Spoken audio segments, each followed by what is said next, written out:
Hello to everyone.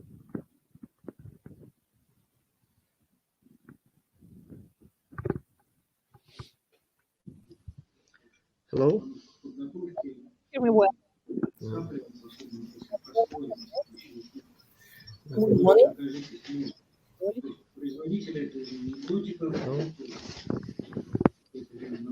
Okay, I think that we should start. We won't wait the other members of our jury. They will join us a bit later.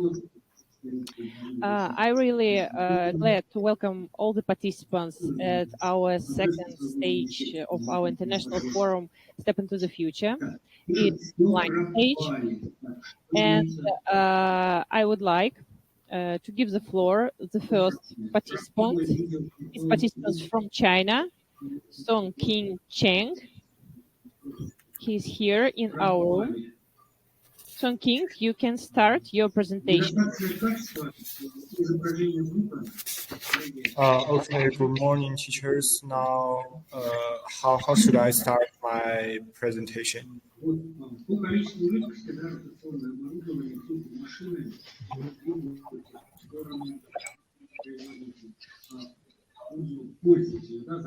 Okay, teacher, could you see my screen presentation? Yes, we can see. We can see your presentation. Everything is okay. Now I will begin.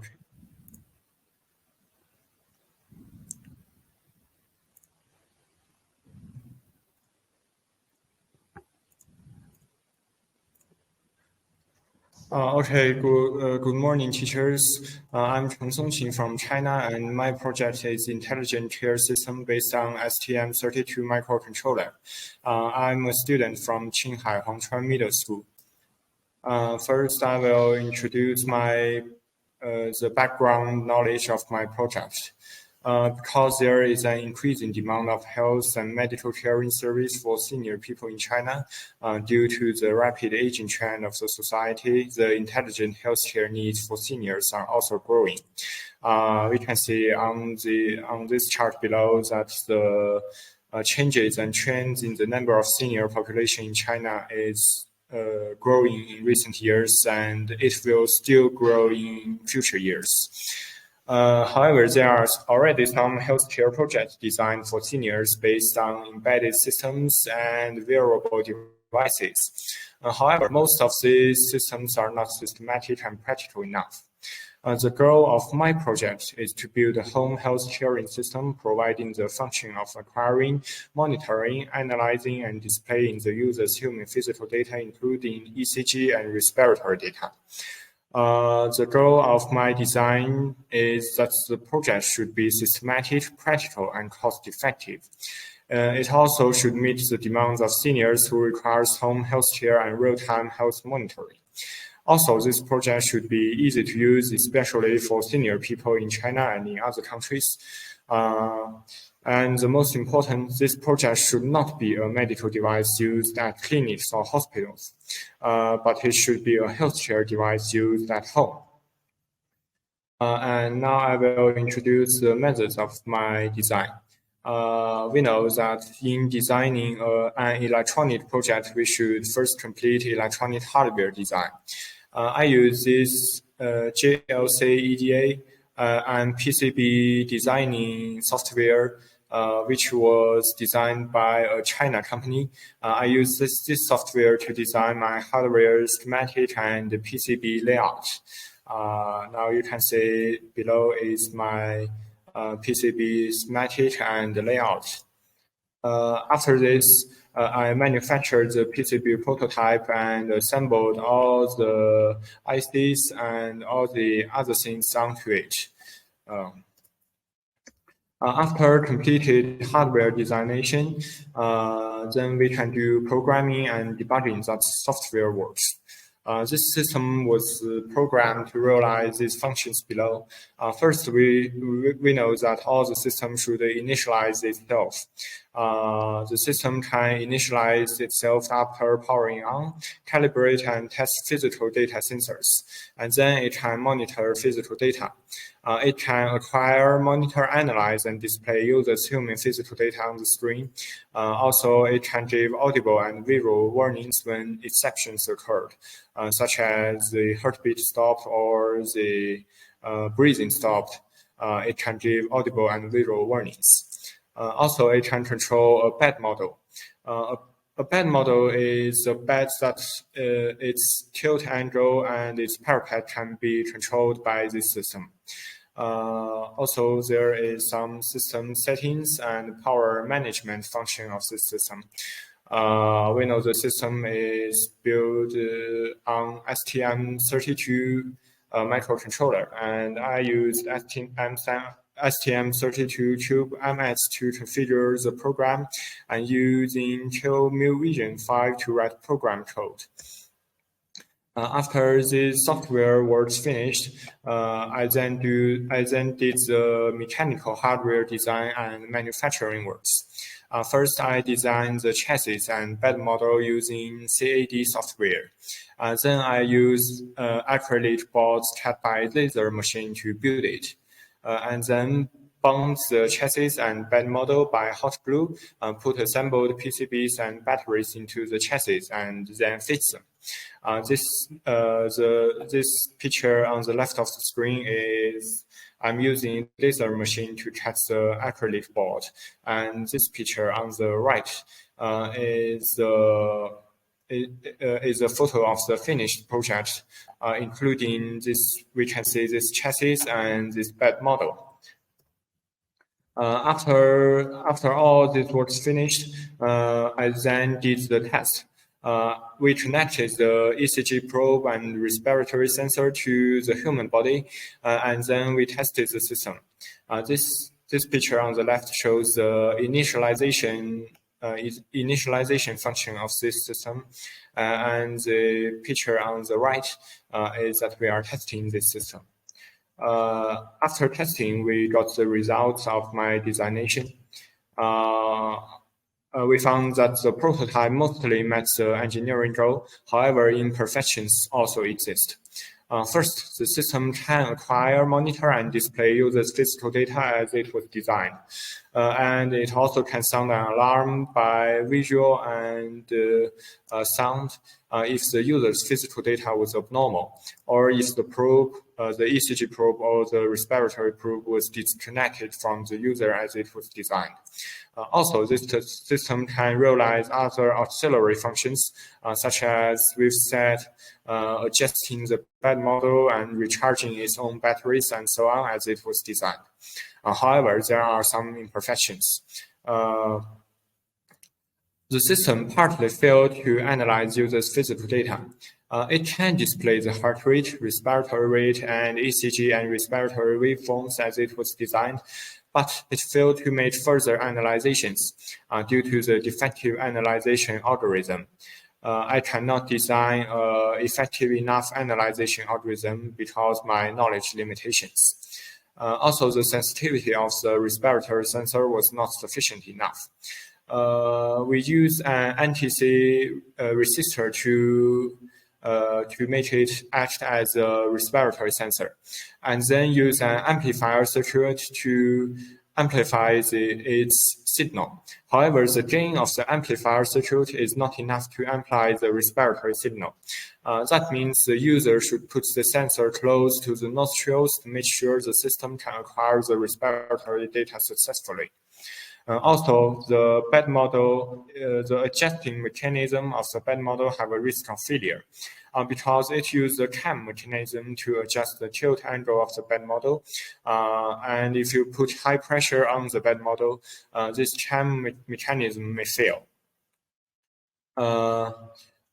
After all these introductions, we can know that my system has certain advantage over some other projects, including more functionalities, higher degree of systemization, and friendlier human-machine interface.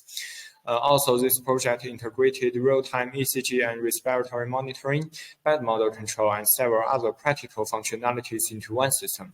However, this system also has some disadvantages.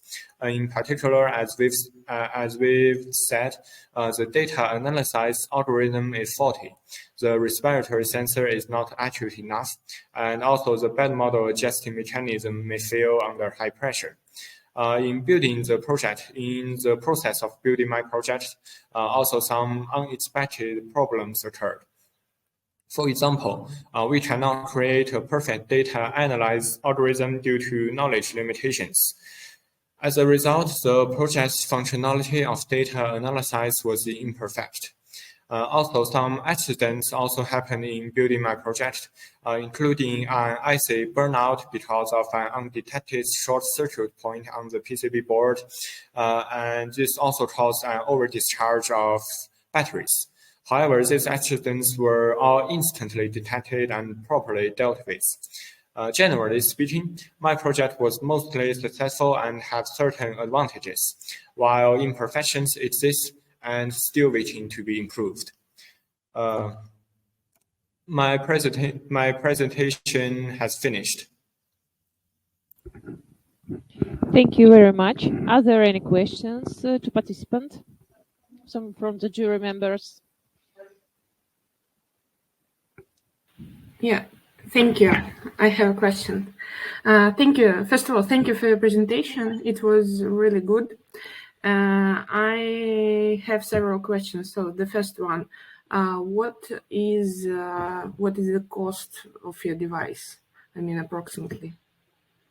You say that one of the advantages of your device is low cost.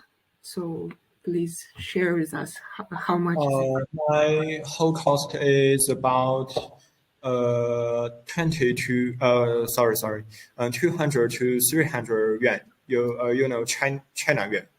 Mm-hmm. 200 to 300. It is very low cost compared to other commercial devices of this type. Mm-hmm. Okay, thank you. And I have another question. So, how do you find the anomalies in the signals? Sorry, teacher, I didn't hear you. How did you find anomalies in the signals? So you read the signal from the sensors, and then how do you find anomalies? By checking the signal with a special algorithm, just as we know as checking the peak of the signal, we can know that if the heartbeat is stopped or the respiratory of the user has stopped. And if this thing stopped, the system can autonomously send a warning. Okay, thank you. Thank you, teacher. Are there any questions? If you don't mind, I would like to ask one question. Thank you for the presentation, for your development. I would like to ask, do you have cooperation with medical organizations? Sorry, I can't hear very well. Sorry, maybe. Do you have cooperation with medical organizations? No, I just finished the project on my own. Yes. Do you intend it? What do you think?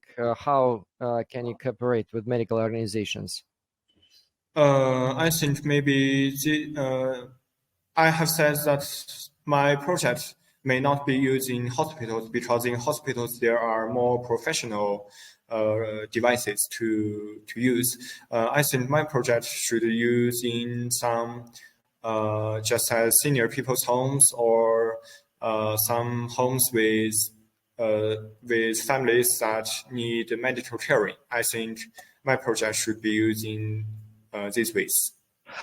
I need not with the aim to replace professional medical equipment, but for the aim to have a feedback from the doctors, to have professional estimation or any kind of feedback recommendations for the future development?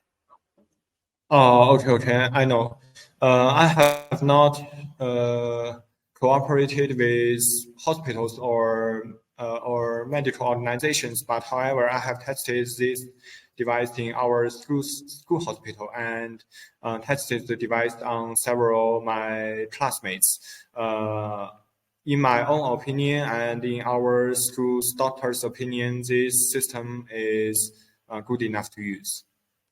For me, it's very important to understand the next steps of your project, and you find the lack of understanding and signal preparation. So, how do you think of searching for collaboration with some other, I don't know, students or scientists who could help or participate to your project to make additional research in your project, additional value to your project? How do you Maybe can how can you find these people who could make this additional value to your project? maybe in the future, I will cooperate with some hospitals or, just as you've said, some professional people in the medical field and test this project. And I will also listen to their advices towards my project, and I will then improve it according to their advices. Okay. Do you public this project on the internet or in article? I mean, results, your results. Do you public your results in the internet on article?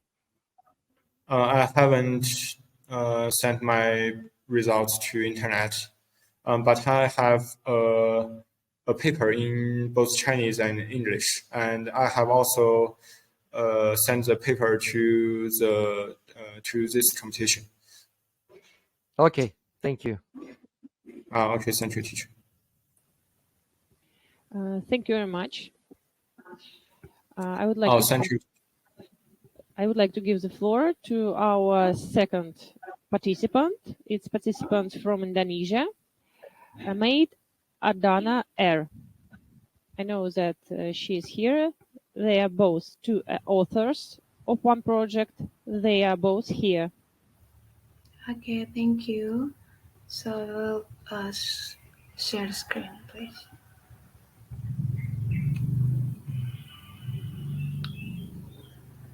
Okay, good morning everyone and good morning judges. So I would like to present my research. Sorry.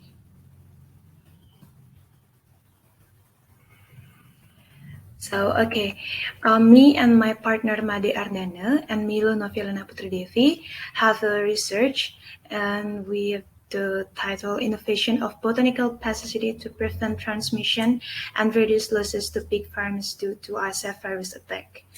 And the background of this research: the livestock sector is super for economic recovery in Bali due to the decline in economic quality due to the impact of COVID-19, especially pig farming. Demand for pork in May 2021 is expected to reach 407 tons. High demand requires farmers to pay attention to their pigs in terms of food to environment. As for the environment that the farmer must take care of as the cleanliness of the pigsty. Apparently, great cleaning of the pigsty causes pigs to be attacked by flying insects that can transmit virus and bacteria to pigs through their food, and this can cause death in pigs due to ISF virus.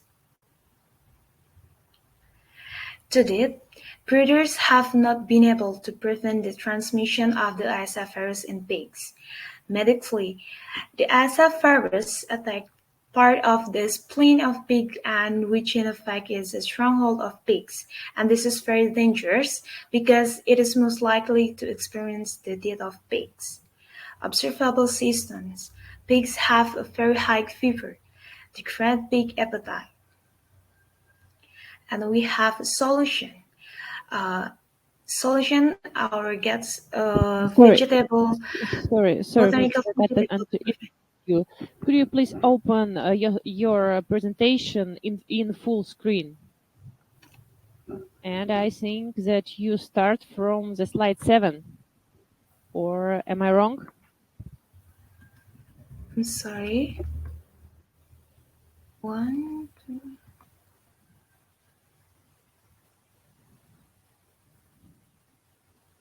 Okay, this one. Maybe our participant opened presentation in a full screen, but we can't see full screen. So maybe you can change slides on the PowerPoint screen.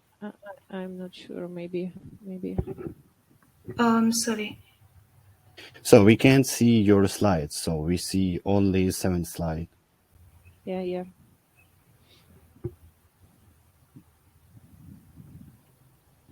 You should open your presentation in full screen mode and start from slide number 1. Okay. Sorry. So, okay, can you see my presentation? Yes, we see like PowerPoint window with the settings, not full screen.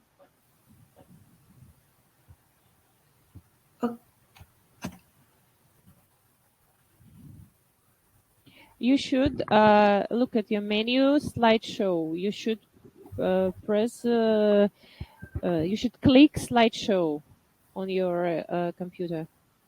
Okay, let us help you. Can you show your screen again? Okay. Thank you, Sergey. So, okay. Don't worry, you can show your screen. It's okay. Okay.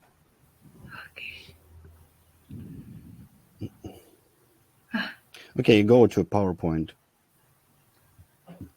And Yes. You can click slideshow. Have you seen it on top menu? Just click slideshow on top. Oh, yes, it's okay. Good. Okay. Very good. Thank you. So, I will like from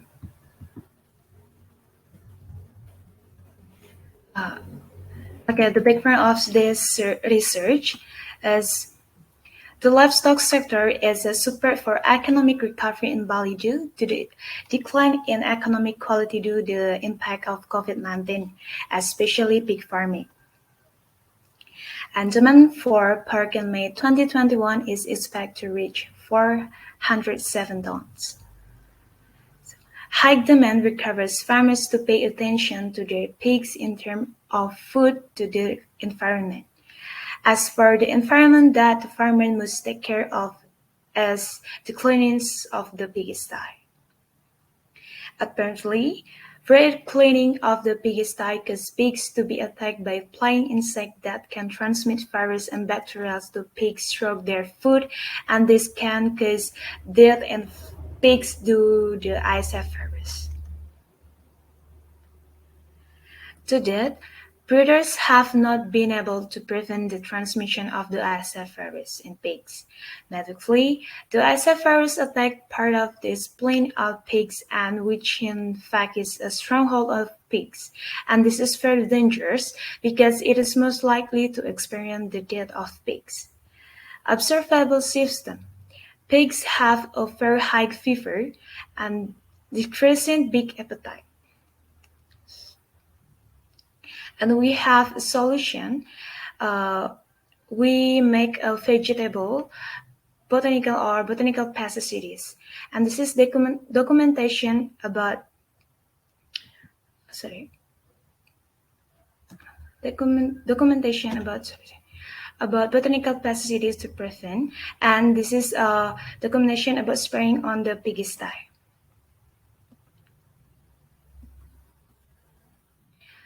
Purpose about this research is effect of mixture on virus transmission intensity and the effect of concentration on pig health. Manufacturing procedure.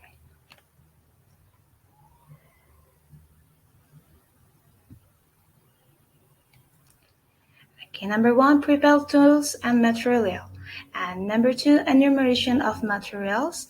Number 3, dissolution of wodas. Number 4, mixing each into one container.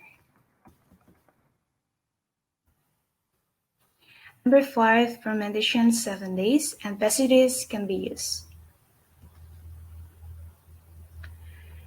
The starting procedure. Number 1, looking for pig livestock for pesticide spraying site. Number 2, prepare tools to spray the pesticides. Number 3, apply pesticides with clean water according to the comparison. Number 5, spray pesticides on pigs, pens, and surrounding. And last, observe the change in the number of flying insect present in pigs. We use data collection methods, literal study, experiment, and observation. Data analysis methods. Chance to be sprayed with pesticide product, and observation about the difference and the number of flies that exit after spraying, quantitative descriptive analysis, and prediction of ISF virus transmission in pigs, and qualitative descriptive data. Result and discussion. And this is documentation about vegetable pesticides product and mixing pesticides product with cleaning water. Application to the pigsty. And benefit of pesticides product, assisting farmer in minimizing losses due to transmission of ISF virus on pig farms, and add insight to readers, assisting the government in improving the Indonesian economic and to prevent the transmission of the ISF virus in Indonesia. Result and discussion. Experiment with for formulation, namely galangal, lemongrass, protowali leaves, and wodas water were tested on pigsty with various comparison.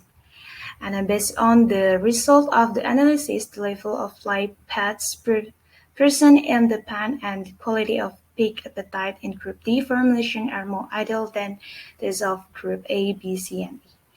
Thus, on the experimental result, the most ideal comparison for pig health checking for the number of flies and pig appetite is the Group D comparison with the formation of the 2113 formation between galangal, lemongrass, potawali, and wodas water. Suggestion. Researchers are then asked to develop experiment from the study with a wider range to obtain more detailed analysis and experimental result.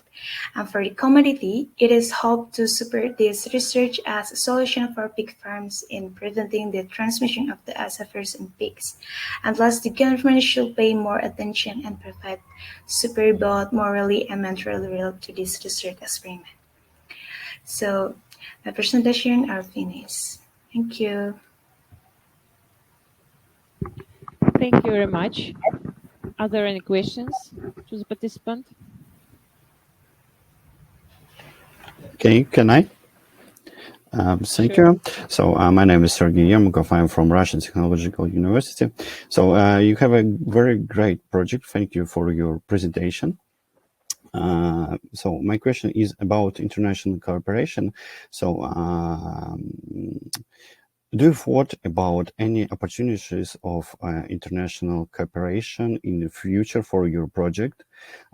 Because I know that we have a good in BRICS countries, like in Brazil, good agribusiness projects, and they solve similar problems like you said, yes, for agribusiness. And do you have any thoughts about developing of your project in international cooperation?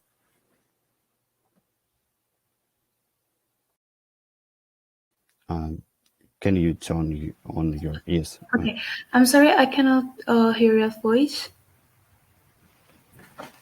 Sorry? I cannot hear your voice. Voice? Okay, can you hear me? Can Sorry? you hear me? Oh, yeah. Okay. Okay, so my question is about international cooperation. Have you thought about international cooperation in future of your project?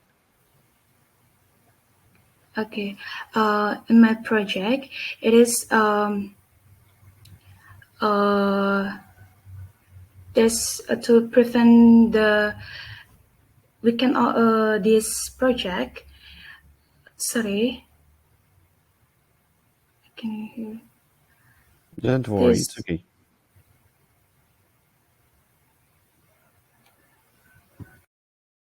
And then procedure are to prevent because this project uh, can can have a harassment for for in that relation. Okay, so if you don't want to know, yes. So for example, Brazil projects have a good base on these agribusiness things, and you can cooperate with, for example, BRICS countries and other countries to look after for maybe support and cooperation, so to make your project in future, yes, in future bigger and better to solve this problem not only in your country but in whole world. It's like an idea for your project's future.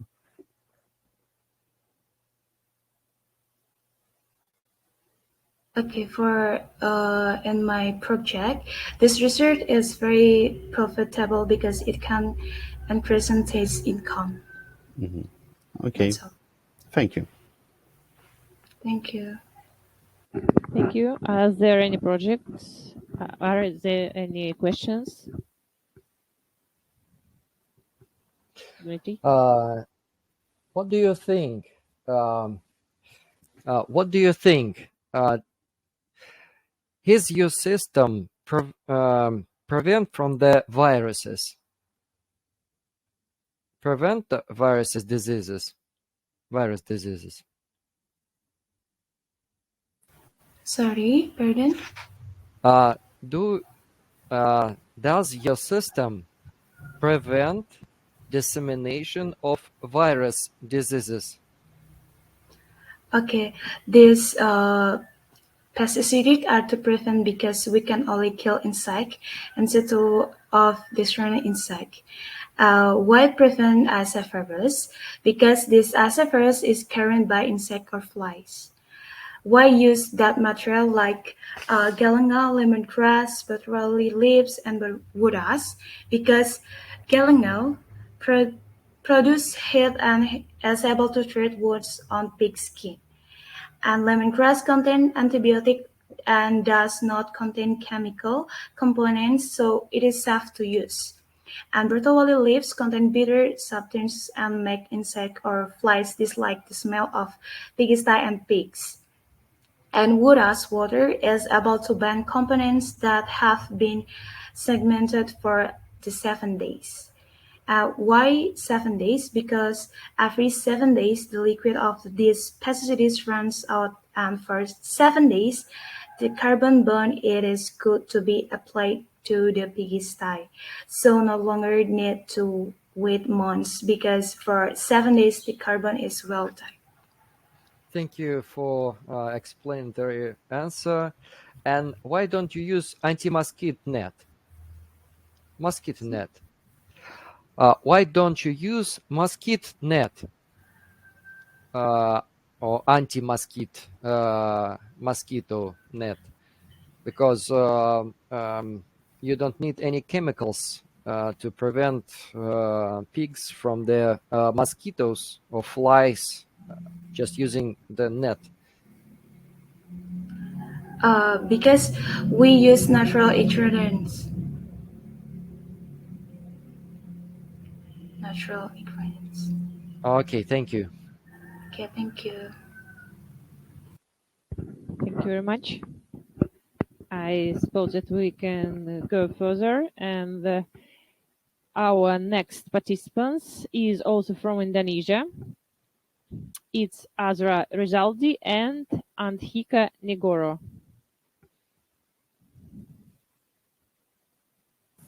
Ladies, you can start your presentation. Can you hear our voice? Mana suaranya? Halo? Yes, we can hear you.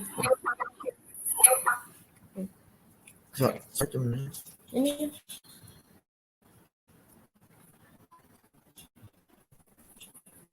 Please allow us to.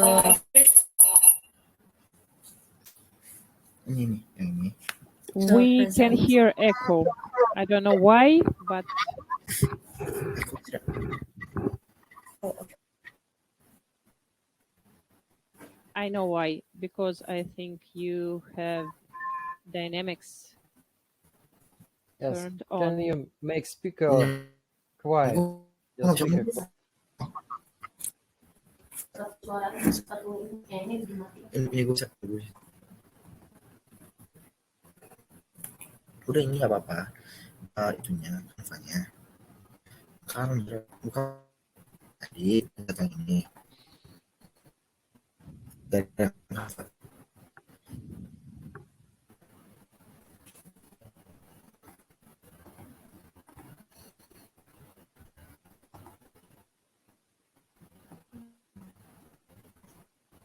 Nah, iya. The connection is not very good, not stable. Oh yeah, we can see a presentation. Great. Is there any echoes? No, I think it's okay now. Try to speak something. Ladies, Oh, I think the problem is in connection. The connection is not stable, but I think that you can start.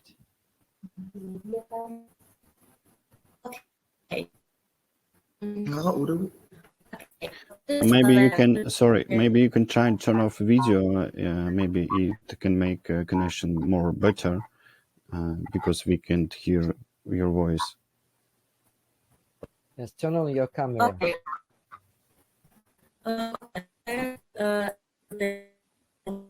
There is a big lag in your voice, so we can understand anything.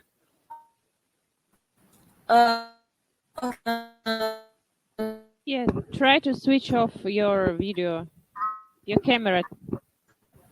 Dan Try to do it. Maybe it would be better.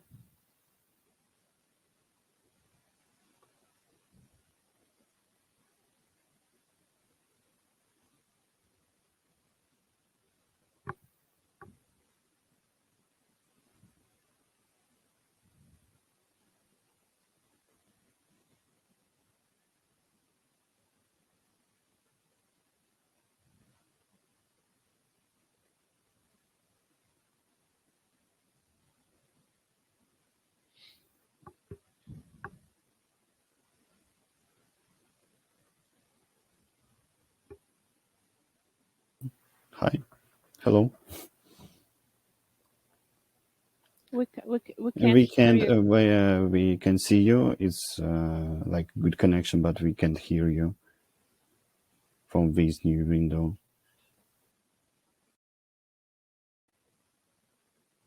We can't hear you at all. Can you turn on the second microphone? Maybe we can try, and you can try to turn off camera with microphone. So can you turn off your second video? So Andhika, yes, video. with Andhika Negro, yes. Apa mau ganti apa? langsung juga. Sebentar sih. Ya coba. So you can turn on video on one screen, yes, on one computer.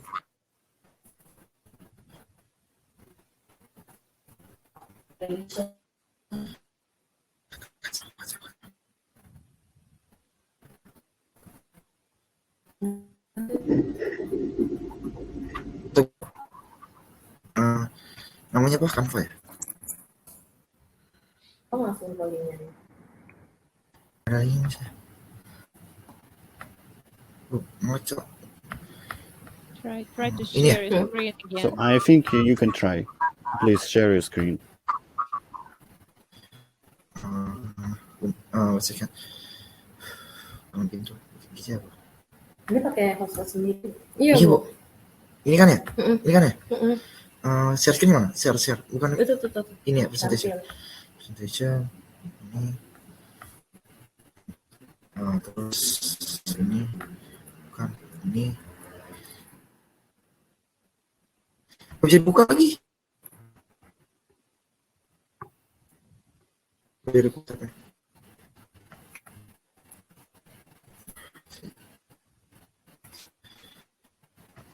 Ini terus bukan ini. Ini ya? Mm-mm.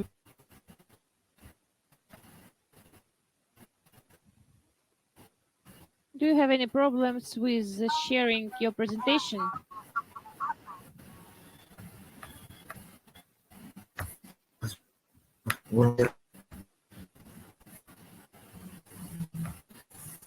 Burik lagi kameranya. Nggak bisa. Wait. Atau di-download aja dulu kali ya. Wait. Kalau di-download gimana? Nggak bisa, Bu. Ini dia internetnya jelek, Bu. Jelek. Internet kita jelek. Bisa nggak?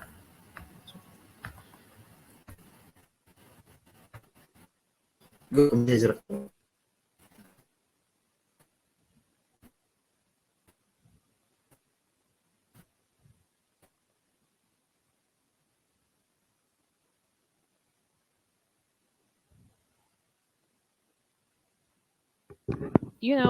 My proposal is to give the floor to the second participant, and then. Can you hear our voice now?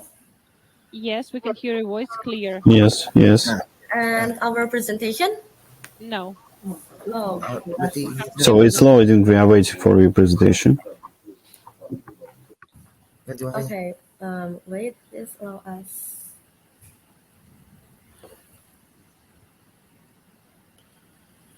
Jurinya baik banget, sih.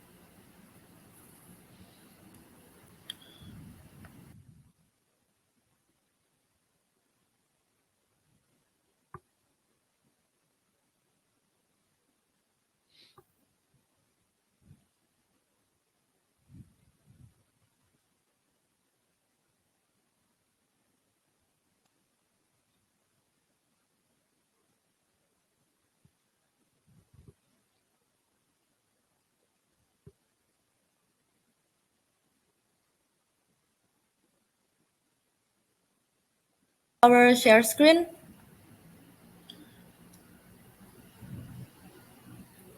Hello? Hello. Yes, can you see our share screen? Yes, we can see. Yes. Yeah, you can start. Okay, ladies and gentlemen,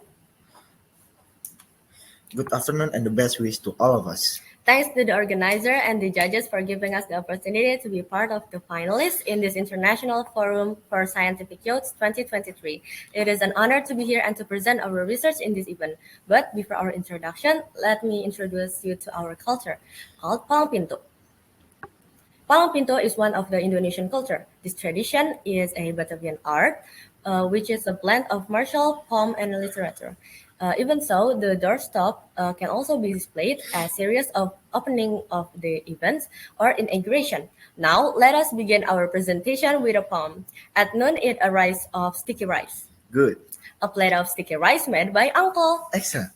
I salute you to all ladies and gentlemen. My name is Azra Zahra Rizaldi from Senior High School 30 of Jakarta and my friends. Andika Tadagoro and from Vocational High School 39 of Jakarta. With our research, SUVC, cloth sterilizer, operation camera, using UVC ray to prevent spread microorganism in the hospital environment. The outbreak of disease caused by microorganisms make us worry about the extent of their spread in the hospital environment. This disease can be spread through the bacteria, virus, and fungi that live in environment, especially for health workers. The majority of whom wear OK clothes who are at high risk. of exposure to disease. Because of this, a new effort is needed to sanitize and prevent these risks. Generally, sterilizer that have been used in Indonesia use an autoclave system and alcohol. As technology develops, sterilization using UV light is created, which is proven to kill microorganisms. Even so, we found some drawbacks of existing tools. Among them are consuming a lot of time, small space capacity, and clothing getting damp and even wet. Because of that, we create a new innovation by combining the advantage of existing tools and providing solutions that can cover shortcomings of sterilizer in general.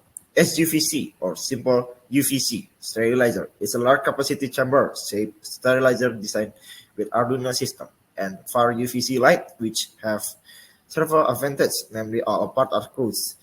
Use a design like a cabinet or box with a large capacity and has a design safety feature. The features presented are in the form of security feature and motion sensor feature. The safety feature is a feature that's designed so that the tool will not stop sanitizing when the start button is pressed for the first time to prevent unexpected event from external factors. The sensor feature is a feature designed so that the device can stop the timer and turn off the UV lamp when the device detects an open door, and will work again when the door is closed and locked. The method we use in the form of data acquisition method, which includes flowchart and designing method.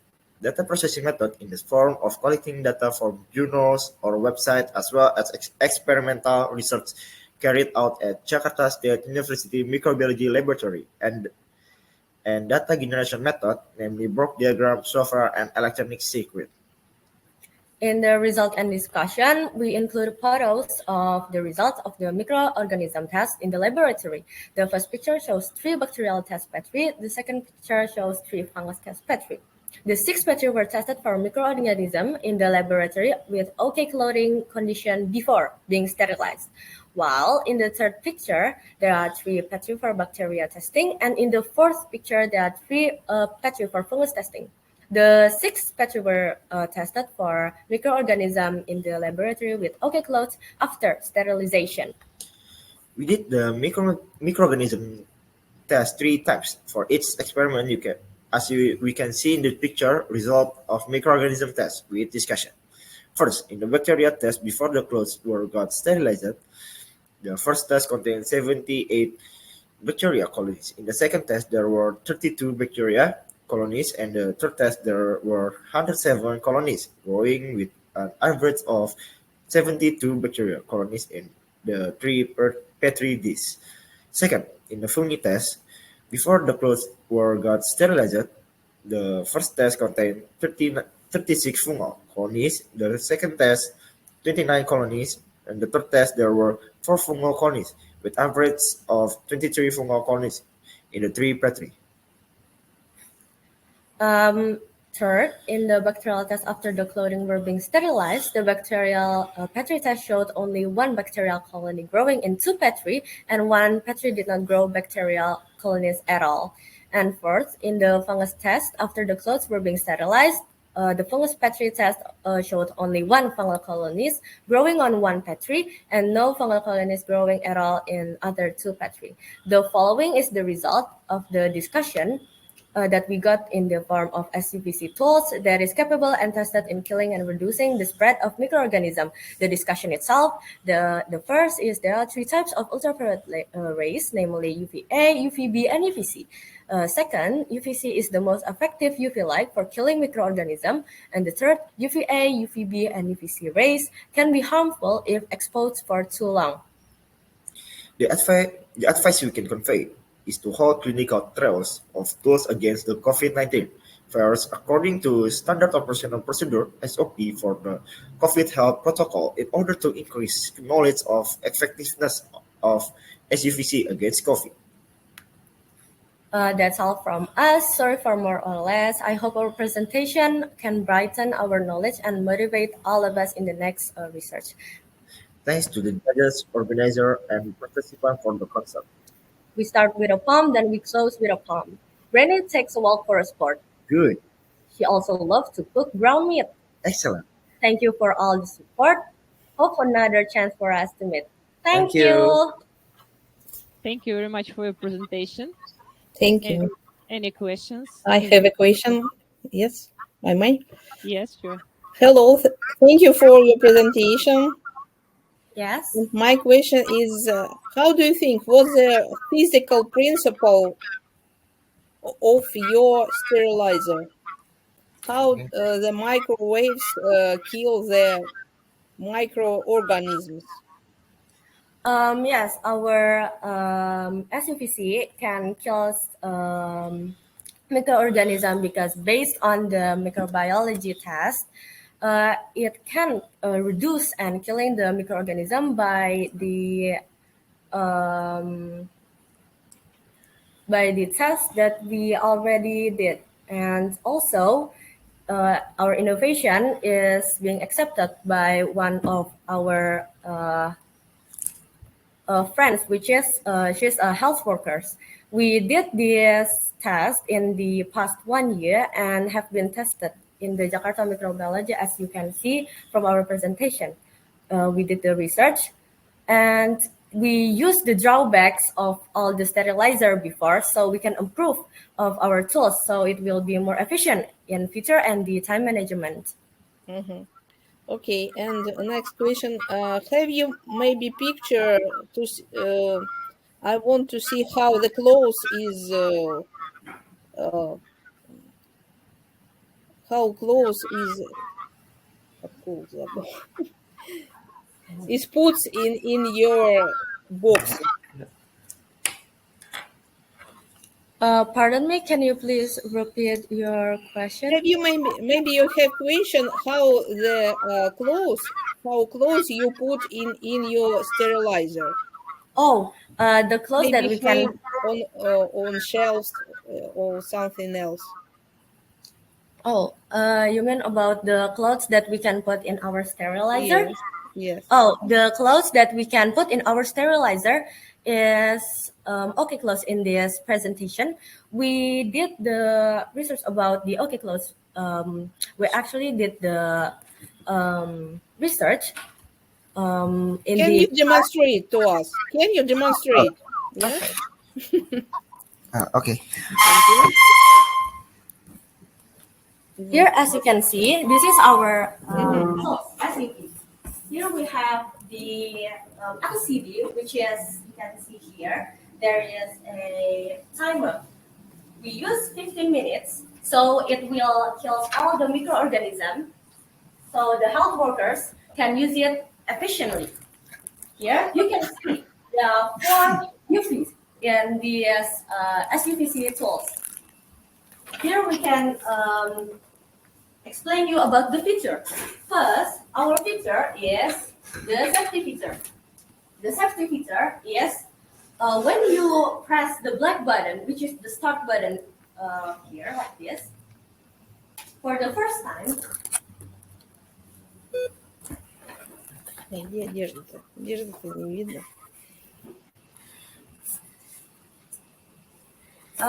see it? Okay. So this is the system. If you press the black button for the first time, there is a ring that you can see here.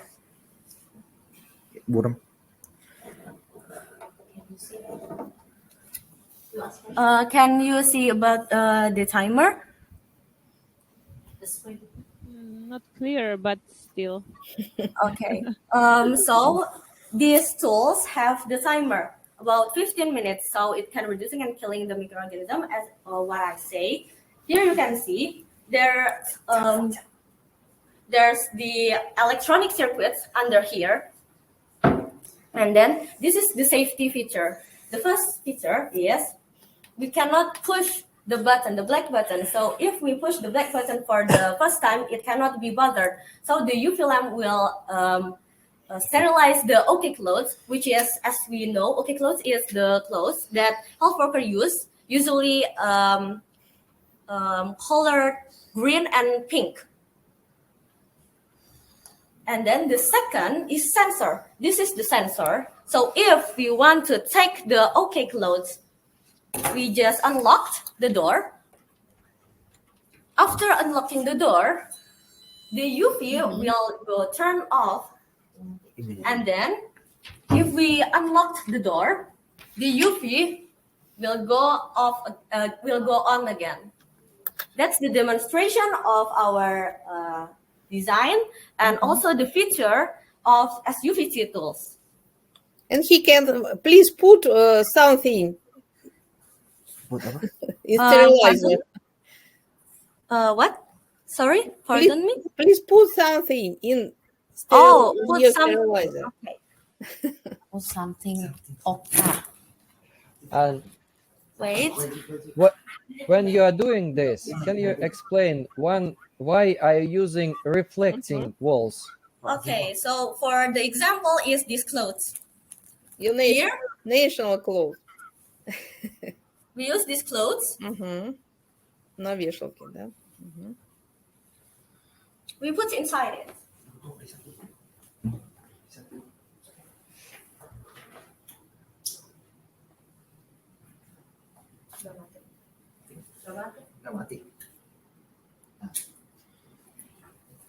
Say, restart. Okay, this is ready to start.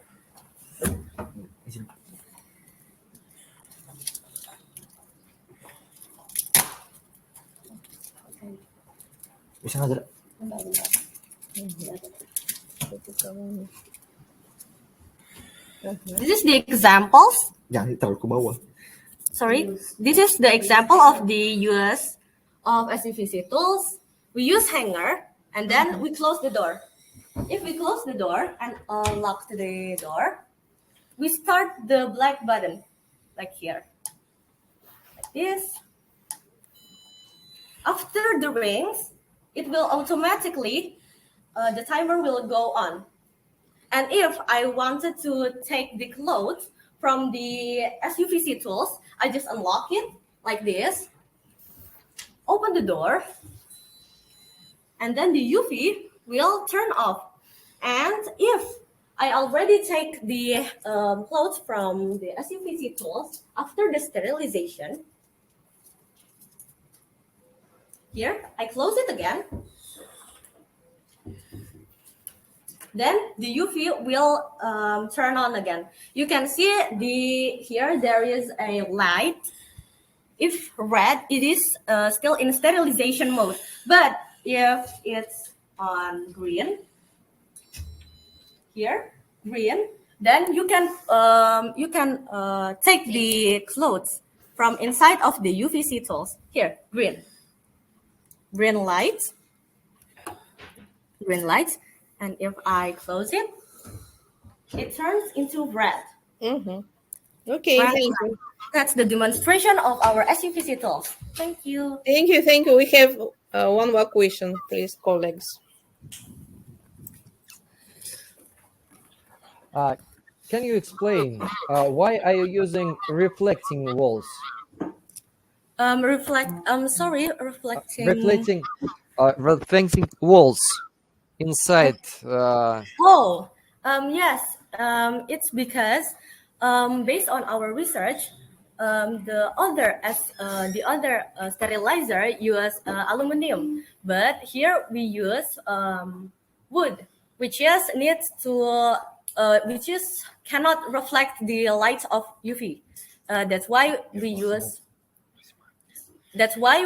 reflecting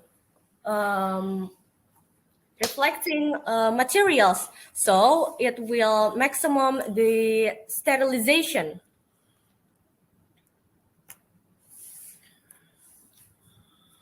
Thank you very much. Thank you. Okay, thank you.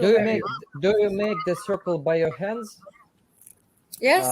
Do you make the circles electronic by yourself, or you buy something? We did it. No, we don't buy it. We did it from zero until like this now. Okay, thank you very much. Good work.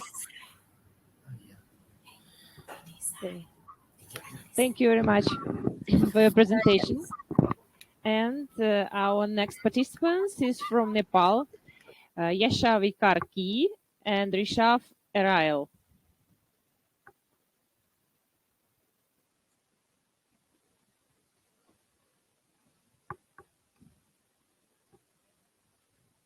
Okay, switch off your camera. Okay. Okay, guys, from Nepal, you can start. You can share your screen and begin your presentation.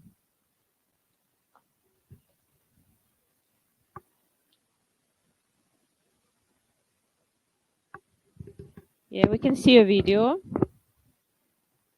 but we can't see your presentation. Are we audible now? Hi, we can't see your presentation, unfortunately. Now? Is it visible now? No, it's not visible still.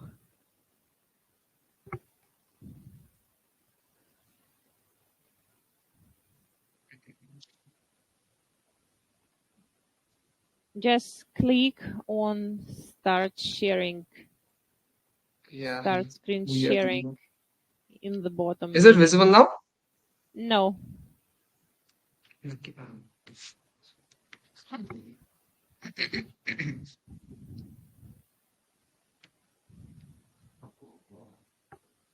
It says your screen sharing on our tab actually. We only see black screen. One more. Give me. Start screen sharing. Just put the button start screen sharing. Yeah. Yes. And we will see your screen. It shows Downloading. Yeah. Go into this. Any changes now? No. Guys, let me try. Yes, stop sharing. Screen share window. Automated turn. How about now? Just a moment. No, nothing on the screen. Make it full screen. No? Is your presentation opened on your computer? Yes. Yes, You should press start screen sharing and choose the window with your. Yeah, we just did that right now. We just did that.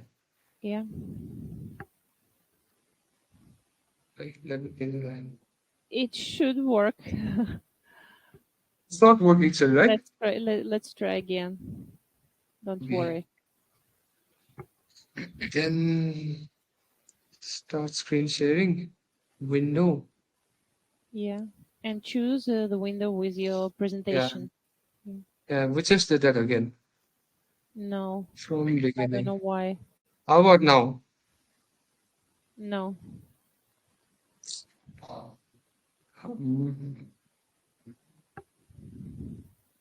Otherwise, can we rejoin the meeting? Like, we'll reconnect. Yes, you can Very reconnect. Reconnect. Yeah. Try to reconnect. Okay.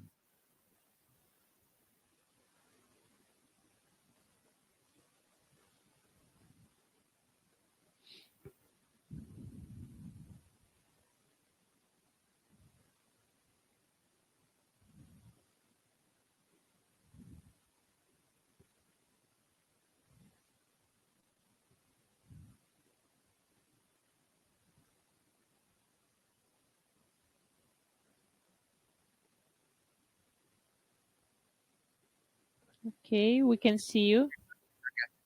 Okay. Doesn't this feature work in the web application? Seriously. Oh, great. You've done it. Yeah. We can see your presentation. Good. Just put yeah, great. Just a minute. Okay, so shall we start? Yeah. Okay. Greetings, everyone. I'm Yashasvi Karki, and I'm here with my friend Rishabh Aryal from Nepal to showcase our project, Autonomous Drone for Package Delivery. Um, so the following topics will be discussed in this presentation. Introduction, where we will discuss about what our drone performs and the components utilized in this project and how we were driven to build this project. And in problem statement, we will be discussing about the difficulties that we anticipate our project to tackle.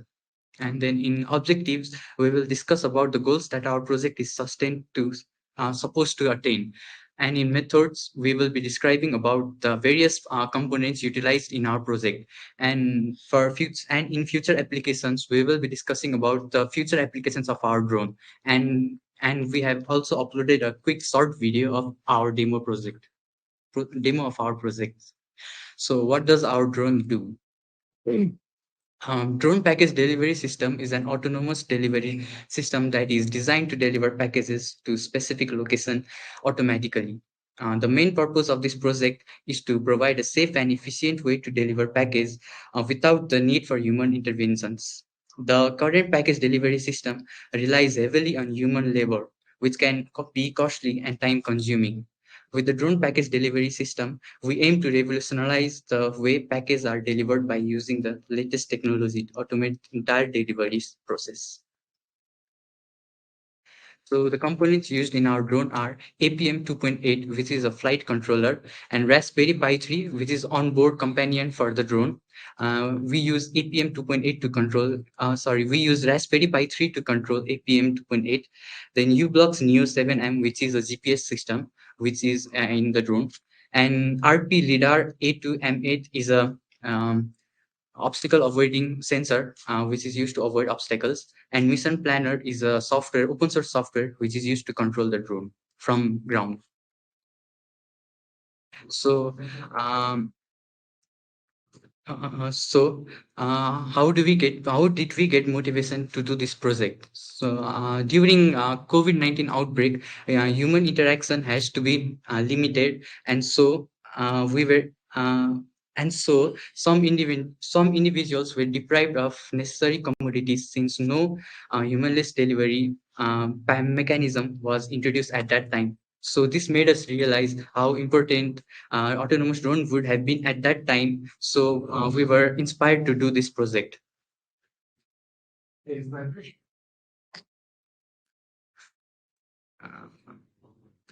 Package delivery system has the problem of satisfying rising demand for quick and efficient delivery while preserving package safety. An autonomous drone system for package delivery is suggested to navigate through urban areas, find delivery destinations, and deposit products securely while avoiding obstacles.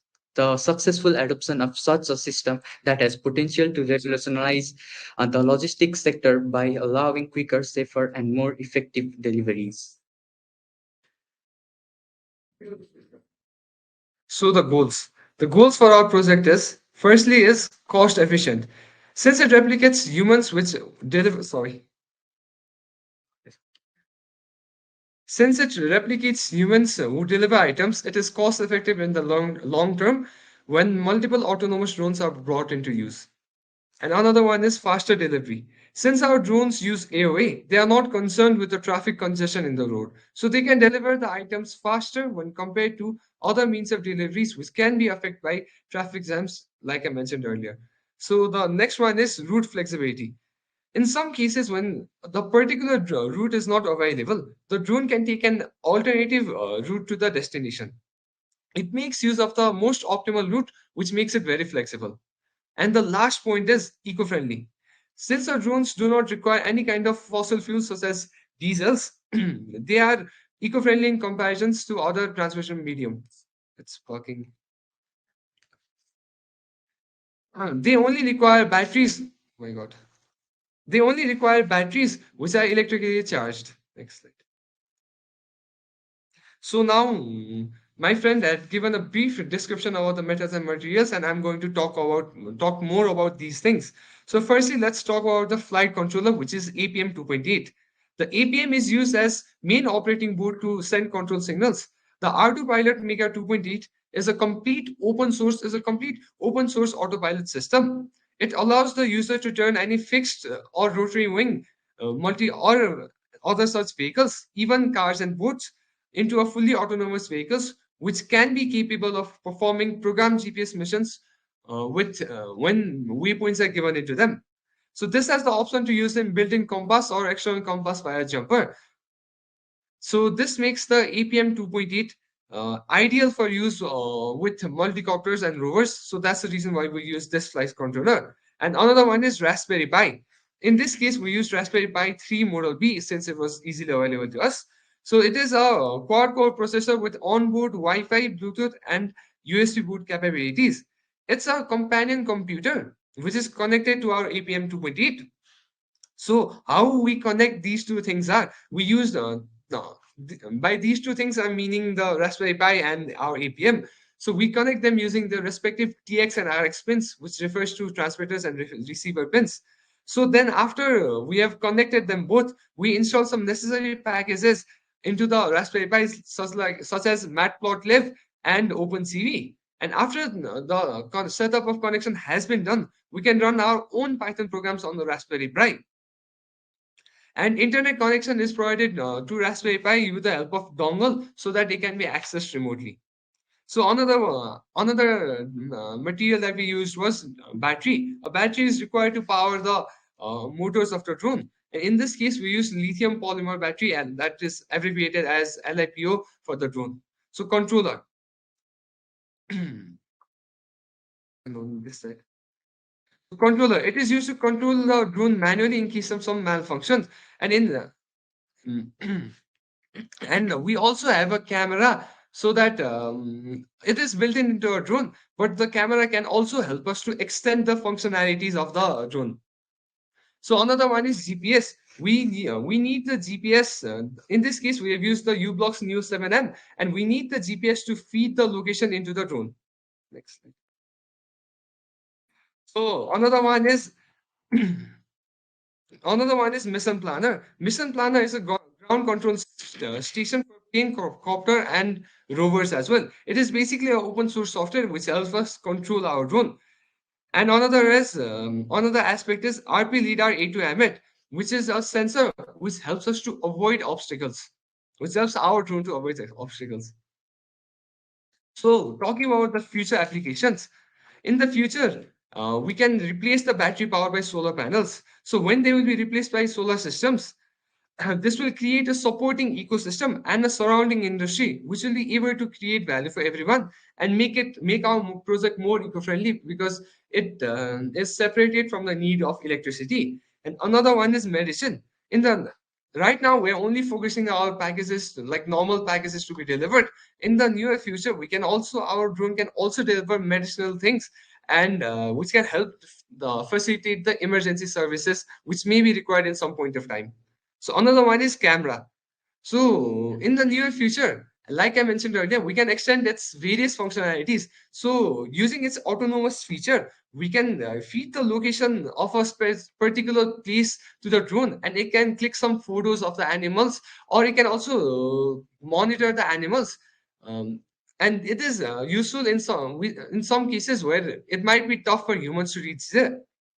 And lastly, it can also be extended to be used in agriculture to aid with irrigation and plantation. It can be used to plant seeds in huge grounds, which have been tough and very time consuming for a normal human to conduct. So here's the demo of our project. In the first scene, we have navigated the drone camera to show you the surroundings of where we flew the drone. Then we have switched it to another view where we can see the drone dropping off a package at the destination. So the two persons that you can see here right now are Yashasvi and me, and we're gonna show you a demo that we took some days earlier of our drone. So this is us controlling our camera to show you the necessary views.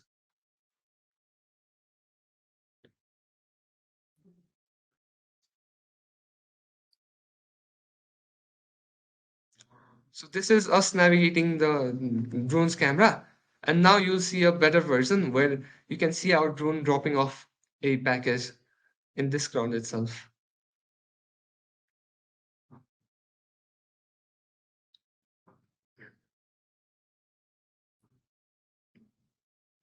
So now, like I mentioned earlier,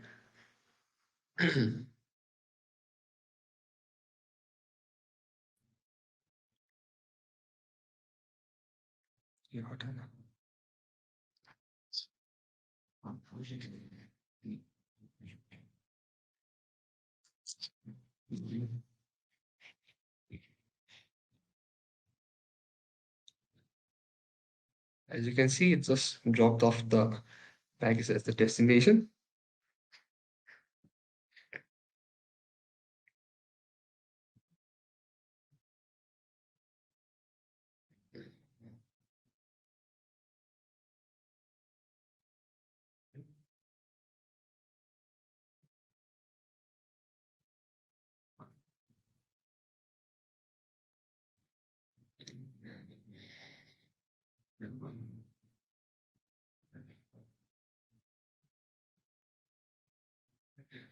Wait a minute.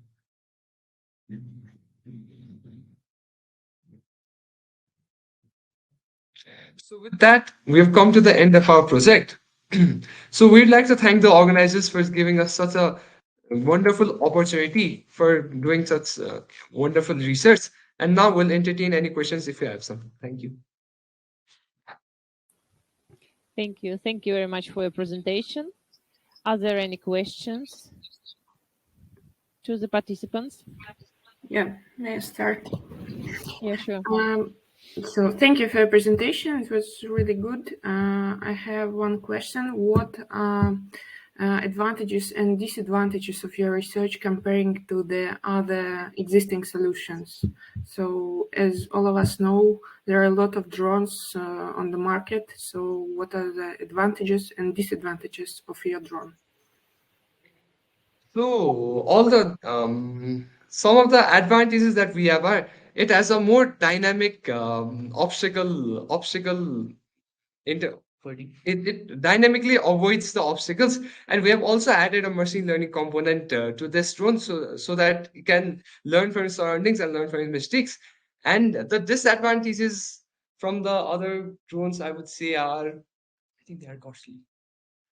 Our drone is right now, obviously, as you know, we just took an drone. We just borrowed a drone from our university and added some functionalities with the materials that you said.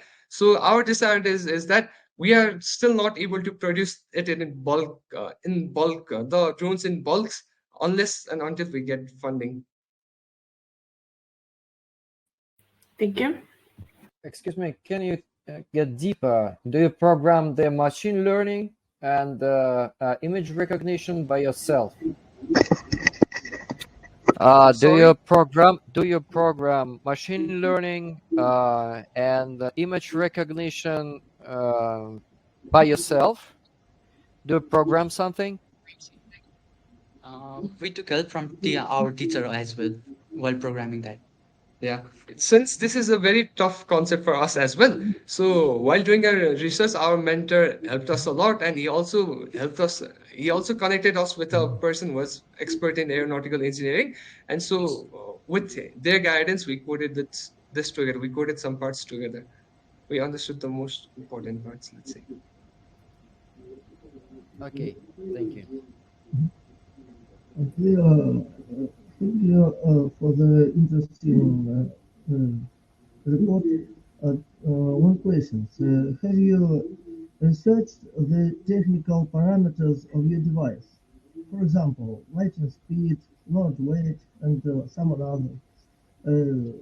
It's need to compare with other helicopters, and it's need to understand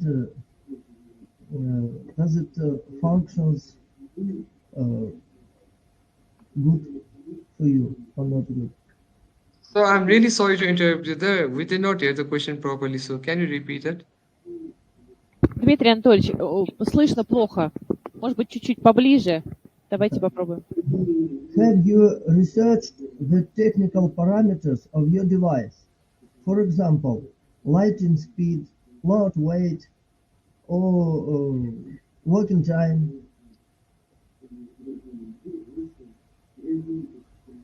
I only got the part where you said the light. I only heard that. Yeah, it's still not quite audible. We're really sorry. Не слышит вас.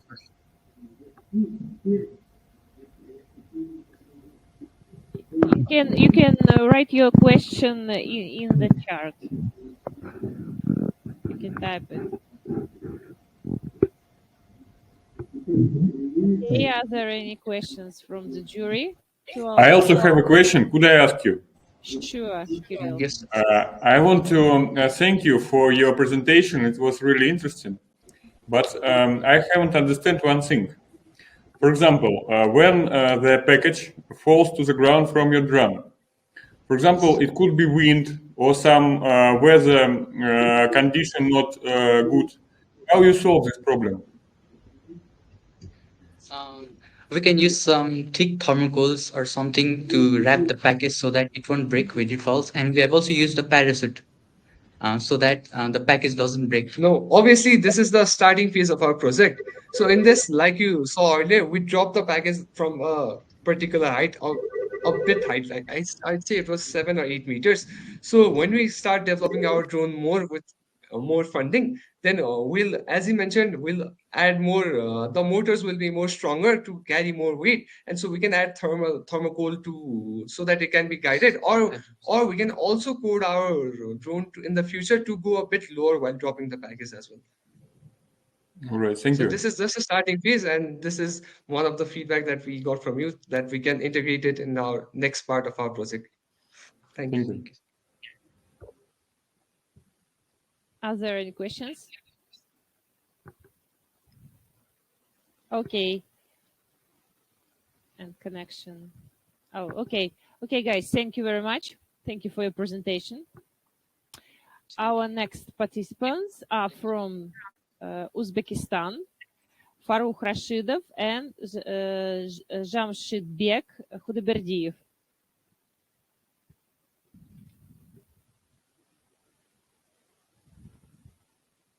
Okay, guys, you can start your presentation. I can see your screen. I can see your video, but I can't hear you.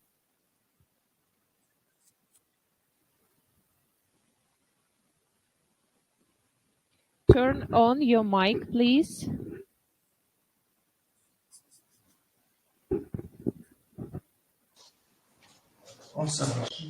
Yes, I can hear you, but not really well.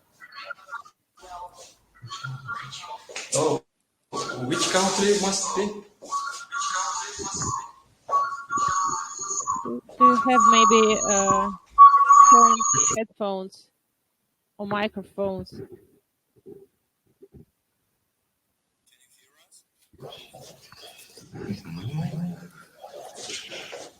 Can you please tell again?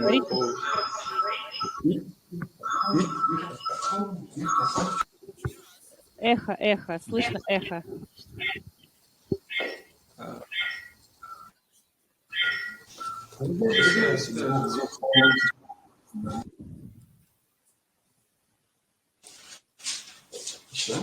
Read the chat. Hello, can you hear me? Yes, we can hear you, but it's not your turn. Okay. Hello, I'm Nuri Davletov. He's and our third member is Beginch Bratbirdiv. Today we will show you our project, AI glasses equipped with artificial intelligence. Now we will show you a little presentation.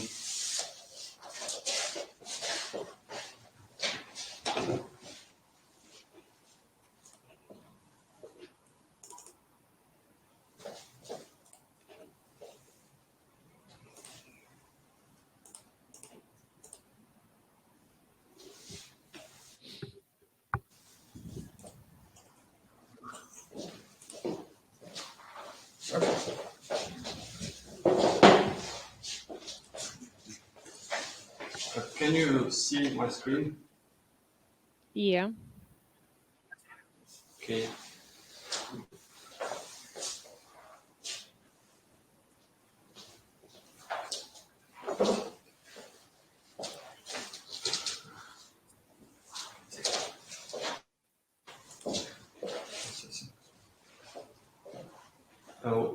Why you need eye glass?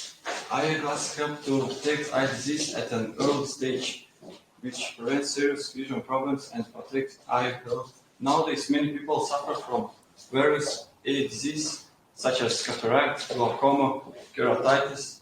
This disease can lead to serious complications and, in some cases, even blindness. With the development of artificial intelligence research in recent years, deep learning models have shown their superiority in image classification and segmentation. Training and evaluation of deep learning models should be based on a large amount of data annotated by experts. However, such data is relatively rare in the field of medicine, but we found more suitable data and trained a neural network on them. How do AI glasses work? On the left temple of the AI glass, here is the ES32 cam board. It has a Wi-Fi on the board and the power supply here. And the camera from this board is on the glasses. There is, in our project, we used a residual network, fine-tuned ResNet 18, which analyzes and receives image and determines the presence of eye disease. If the glass detects a disease, if the wearer is confirmed to have a disease, the eye glass provides advice on eye care and provide information on what measures to take to prevent further development of disease. Let's now test, show how it works. Let's now see how it works. It's IR glasses. As I said, here is board and here is camera. Okay. Now we have some pictures of the eyes. For example, it's a normal eye and it's a eye which has keratitis symptoms and like this. I won't show on me, I will show on pictures. For example, put here.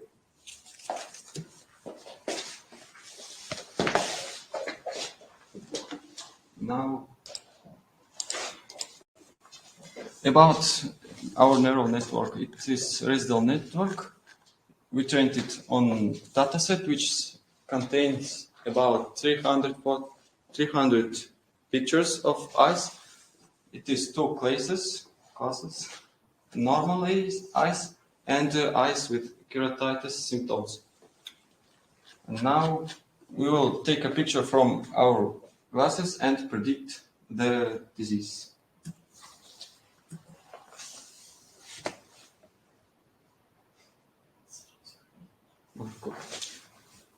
And our model neural network says that it's keratitis with about 35%.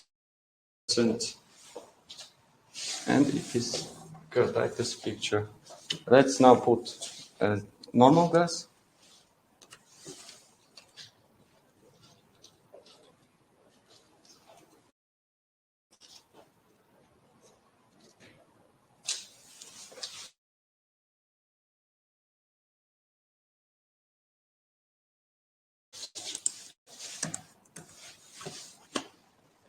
About 99% that it is a normal glass. And so, conclusion.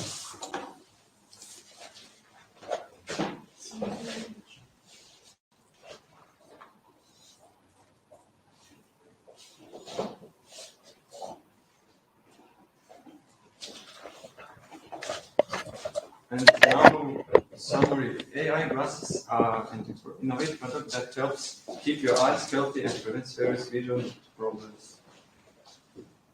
If you have any questions, you can ask. Thank you very much. Questions? Yeah, may I? Yeah, sure. Yes. Thank you. My name is Sergey Yermakov from Russian Technological University.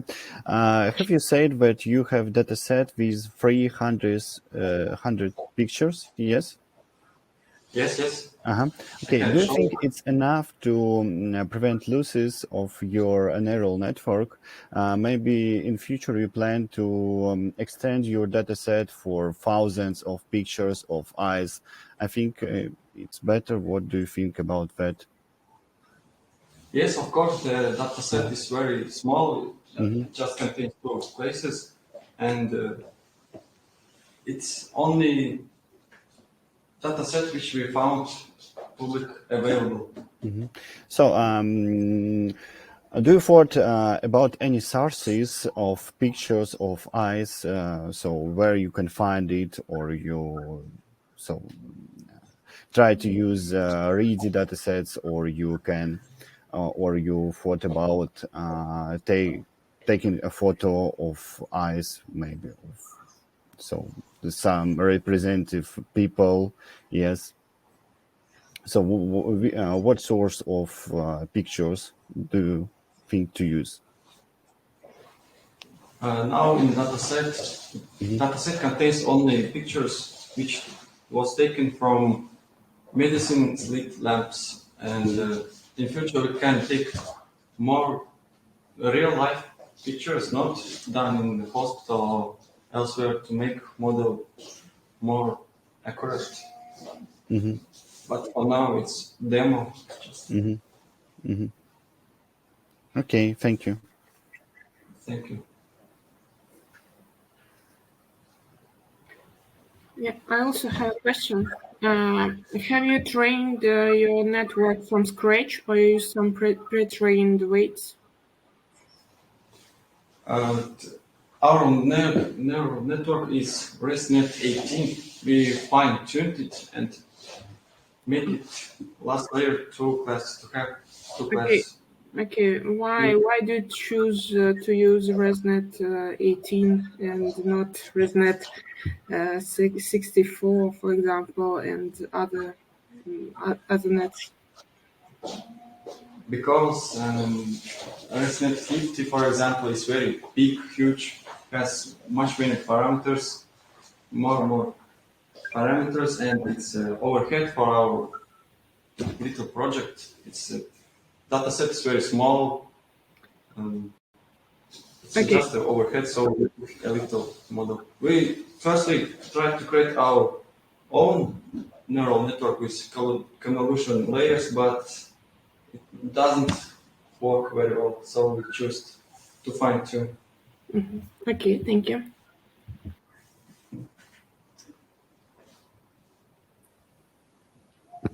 Okay, thank you very much for your presentation.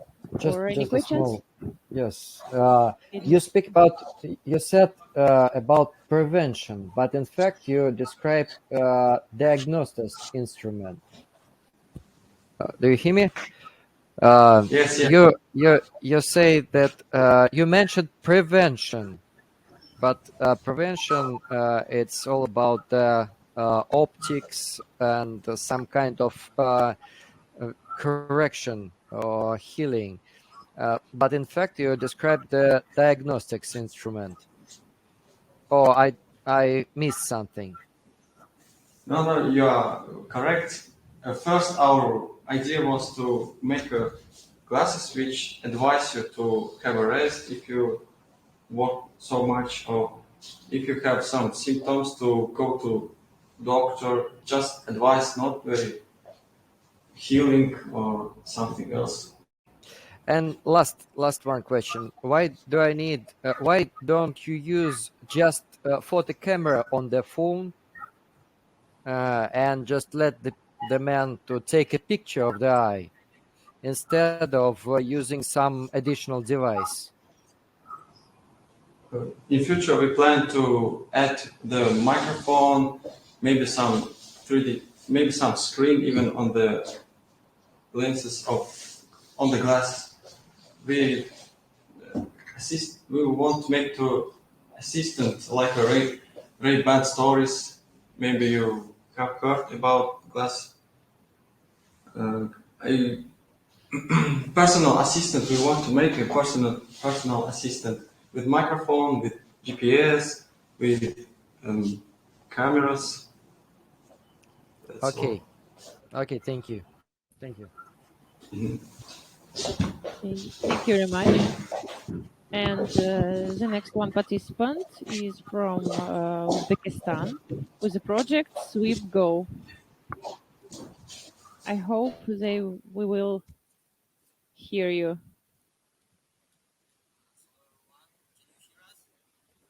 No, it's problem again.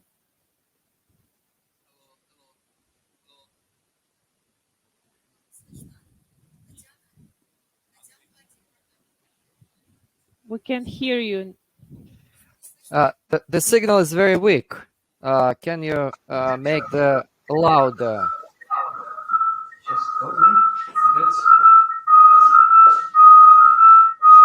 Not speaker, but microphone. Микрофон погромче, мы вас не слышим. То есть слышим тихо, тихо, тихо. Очень плохо. То есть как вот комар пищит, вот мы так слышим. Can you hear me? Может быть, микрофон... Может, микрофон не...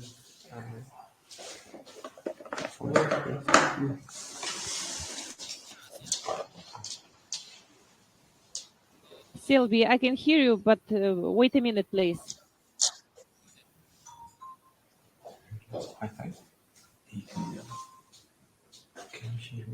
Can you hear me now? Yes. Yes, we can hear you, but wait a minute, please, Sylvie. It's you? It's me. Yes, please, wait a minute. My name is Sylvie Bayreva. I want to present Wait a minute, please. Wait a minute, please.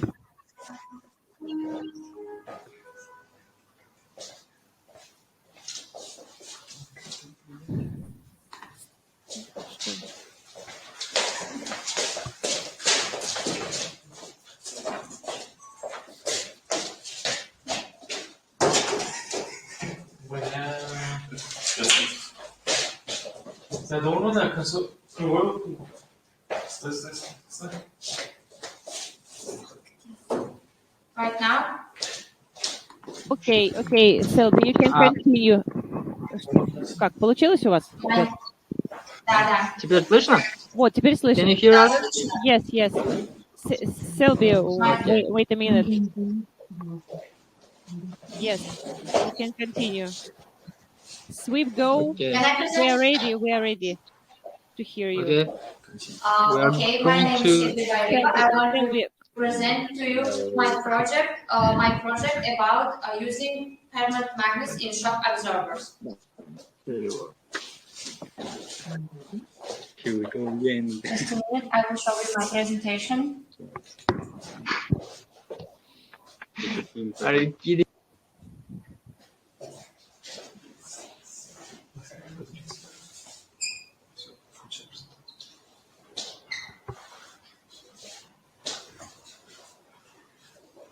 As we all know, the shock absorber is a device which use it to prevent vibration in movable elements.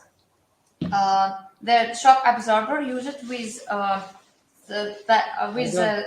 together. We don't see a presentation. We don't see a Can you see my presentation. This is my presentation. Can you see? No.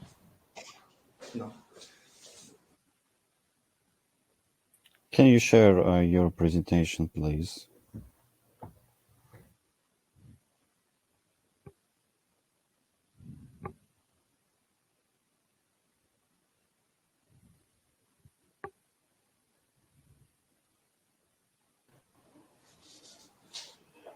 And now can you see? Yeah. Now we can, yeah.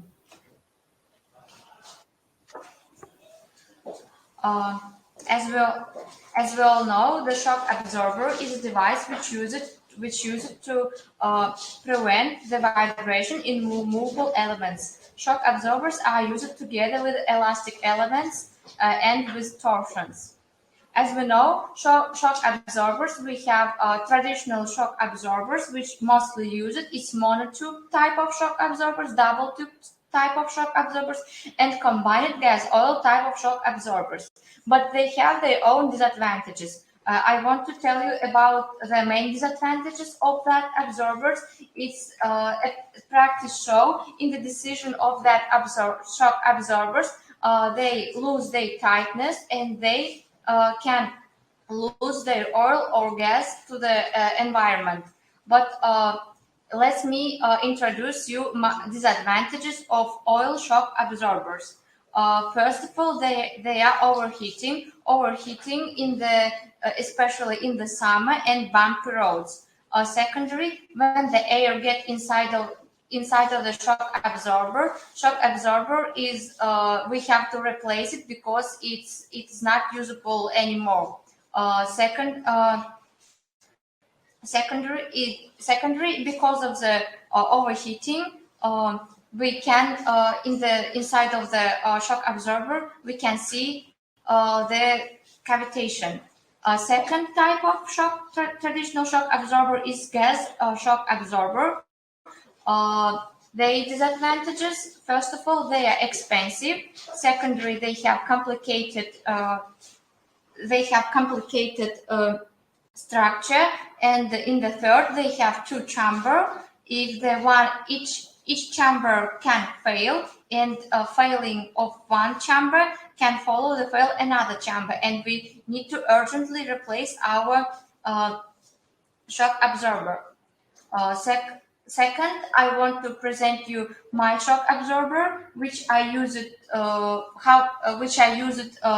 permanent magnet is a neodymium magnet. It's my prototype of my shock absorber. Can you see? Can you see? Should I demonstrate again? That this is my one. It's my prototype. In this constructor, I used two magnets. Two magnets which they make the amortization of 50 Newton, amortization of 4 centimeters. In this shock absorber, I used the neodymium magnet. It's a constant magnet which has the strongest magnet force. This magnet loses his magnet force and properties maximum 2 protons for 10 years. Also, this magnet can lift the masses with the 100 and until the 1,000 kilograms. Also, I want to show you another ways to application to use magnetic shock absorbers to dampen the vibration to damping the vibration in the transport seats. Secondary in the for prevent the vibrations in vehicles, and also using for automatically close the doors in the publics. About advantages of magnetic shock absorbers.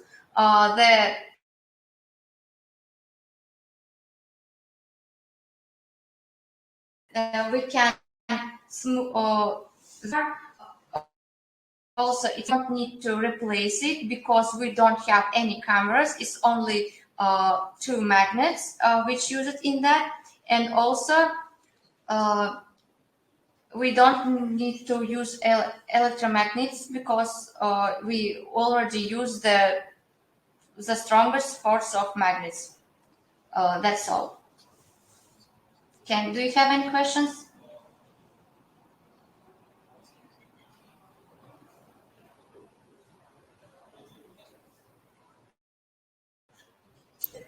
Yes, I have a question. Selby, do you hear me? Yes. Yes, I hear you. Okay, thank you for presentation. My question is on your slide. I see the rational use of energy resource of a car. What do you mean? What did I mean? Because there are another shock absorbers which lastly use it in some cars. They use the electromagnet for making the magnet force more, but we don't need it here because we already use the magnet with stronger force. You mean we don't know electricity for this type of magnets? Yes, we don't need electricity. Mm-hmm. And also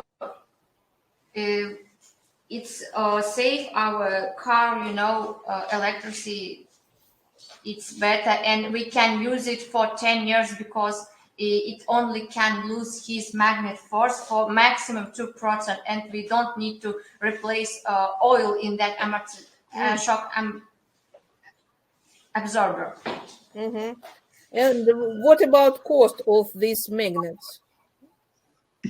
Cost of these magnets, for example, if the gas or oil magnet costs nearly 150 or $20, the magnets which I used in this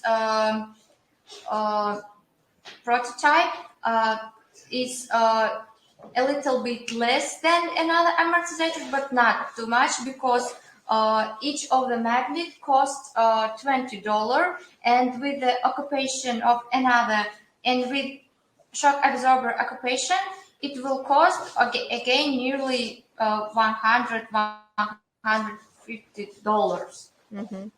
And you see, you have a prototype. Can you demonstrate to us? Yes, and I can demonstrate it.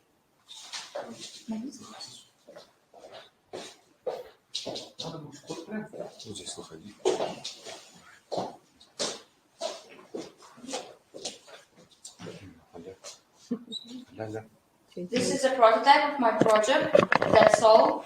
It works. And in the car it will be more. And this magnets cost for $20 each, but in the car it will be bigger, and the magnets can cost nearly $60. And with the occupation, the shop will be fully cost not more than $150, because the occupation of magnets cost nearly $100. And how much these amortizators we need in one car? We need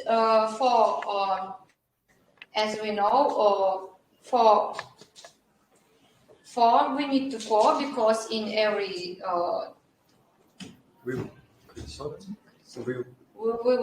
in every wheel. Okay, thank you.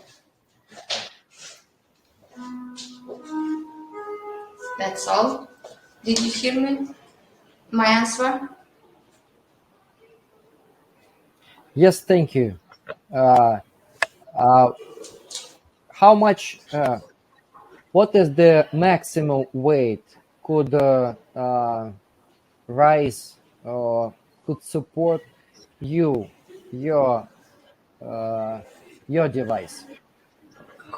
How much weight could support your device? It can now this construction can lift the 10 kilograms, 8 or 10 kilograms in this range.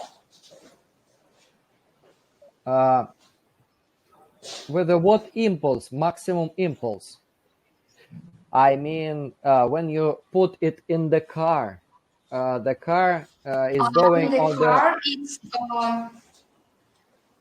in the car it will supply, because in the car we don't use only the shock. We don't use only it. We have another.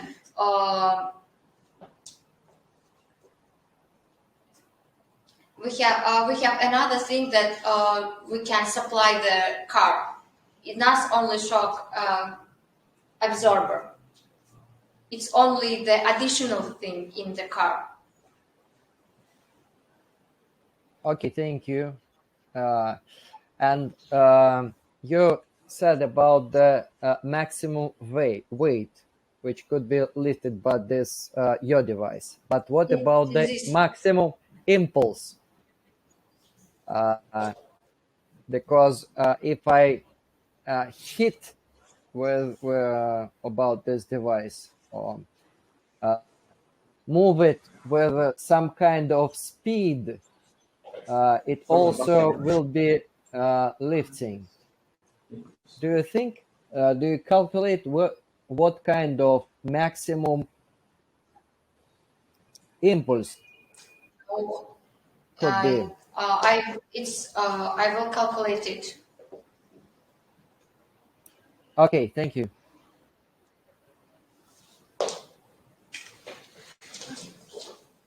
Next question. It was last question. Thank you, Sylvie, very much for your presentation. Thank you very much. And at last, dear jury, let's listen to Sweep Go project from Uzbekistan. I hope that we Finally. can hear them. Finally. Finally. Yes.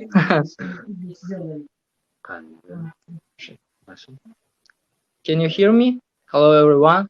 Yes, we can hear you. Please share your screen and show your presentation. Yeah. Do you see it? Can you see it? Not yet. Is it visible? We're still waiting. Yeah, not yet.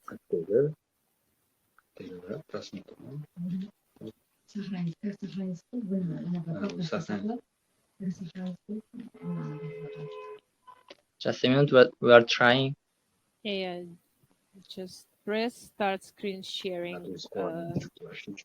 and then choose the window with your presentation and click on this window.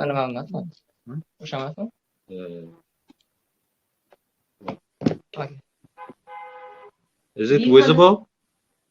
No, not yet. No. Не видно, что ли? Нет.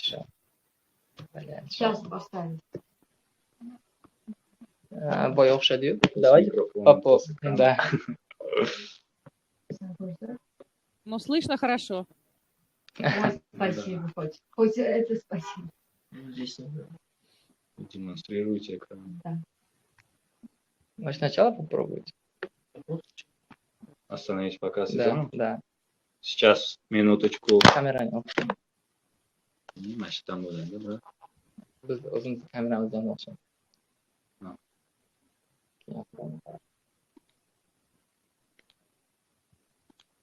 Нет. Такое было у ребят из Индонезии. Можно попробовать перезайти. Видно? Нет, не видно. Можно попробовать перезайти. Вас видно, а презентацию не видно. Сейчас перезайдем тогда. Попробуем полностью. Можно вам передаем, Татьяна Владимировна? Да, перезайдите, пожалуйста, заново. Хорошо. Да, давайте только быстро, да, потому что время. Aha, hop. Телеграммная кассета? Oldu mu? Bu şarkı budur şu an. Да, шаг будущий. Татьяна Владимировна, запиши. Başkattan Вы не отключились. Не отключились. Не отключились.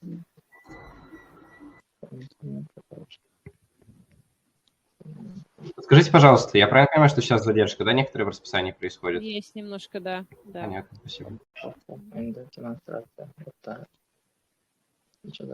Окно. Илья, это был твой вопрос, да? Да. Сейчас еще проект. Спасибо. О. Вот сейчас видно, да, кажется? Да, все видно. We can see you, can hear you, you can start. Okay. Better. Yeah.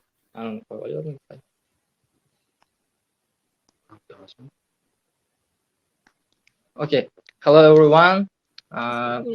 Кликните на показ слайдов, please. Вот. On the top menu, yes. Slideshow. Okay. Hello, everyone. My name is Jamshid, and with me my course mate Farooq and Sorry, my again, teacher. Again. Click on the показ слайдов. Мы кликнули уже, что-то почему-то задерживается у вас. Doesn't work. Окей. F5, клавиша F5. А мы уже сделали так же. Просто не отображается при демонстрации полный экран. Вот. Мы видим только ваш второй слайд. Да. У вас на экране должен быть тоже как бы на full screen быть вашей презентации. А он у вас нет. Но у нас так и видно, что типа... Да, смотрите, вы, наверное, включили только демонстрацию PowerPoint. Вот, вам нужно включить или демонстрацию всего экрана, или в оконном режиме демонстрацию в PowerPoint включиться. Потому что у вас демонстрируется не окно полного экрана, а окно именно PowerPoint, где вы делаете правки к презентации. Да. Выделите. Да. А здесь теперь видно. Да, весь экран видно. Видно, да, теперь? Okay. Да, супер. Okay, it's okay. You can start. Finally. Hello everyone, my name is Jamshid. With my course mate Farouk and my teacher, Mrs. Matar Bakhtiarovna. Today we're gonna talk about our project. Its name of this project is SWIPGO, which means solar, wind, eco energy, biogas, oil. As you know, biogas is a fairly cheap ecological fuel obtained from solid and liquid waste from animal husbandry, poultry farming, household waste, plant residues, sewage, etc. According to its characteristics, biogas is close to natural gas. In the conditions of constantly growing prices for energy carriers, the production of biogas is of particular importance for producers of agricultural products, prices for which, as a rule, they are trying to artificially regulate. That's why many agricultural producers today working on the verge of profitability and survival are in dire need of subsidies. Energy independence in these conditions would allow them to significantly reduce the severity of these problems and increase the profitability of agricultural production.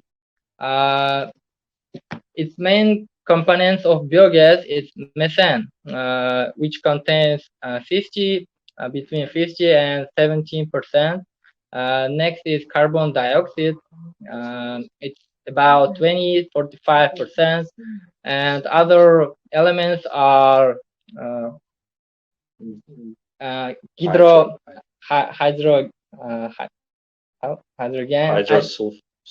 Yeah. The source of raw materials for biogas production and subsequent energy generation are infrastructure facilities. Agricultural complex. Все. А то она говорит каким-то... Yep. Agro-industrial complex, solid and liquid waste from animal husbandry, agriculture processing and enterprises. Да, ну вы... Poultry farming. Ну вы сказали, что вы у них узнали, да? Landfills for solid waste, organic origin. Treatment facilities. The indicators of biogas yield from various types of organic raw materials are given below. For raw materials, we can use of cattle manure. The use of cow manure is advantageous due to the presence of colonies of methane-producing bacteria in the gastrointestinal tract of cattle. This means that there is no need for additional introduction of microorganisms into the substrate, and therefore no need for additional investment. Biogas landfills. In terms of methane emission activity, landfills are far superior to any other source.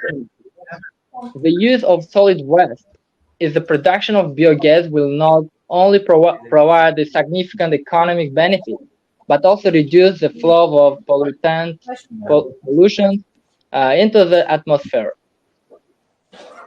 It's possible to obtain maximum volumes of biogas from fermented messes by ensuring a sufficiently high activity of microorganisms.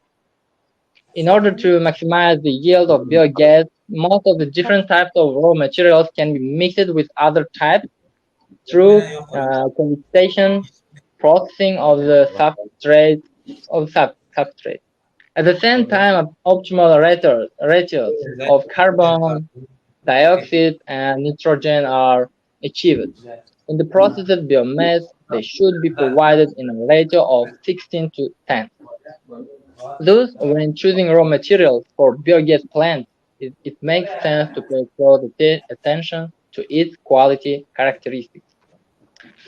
There is an advantage of biogas. It's independent and autonomous power supply. A rich, practically inaccessible, self-replenishing resource base.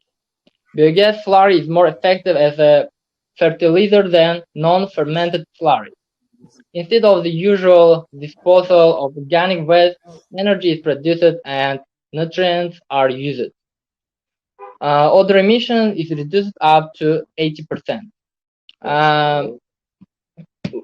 In many years, we work on this project and do a lot of experiences.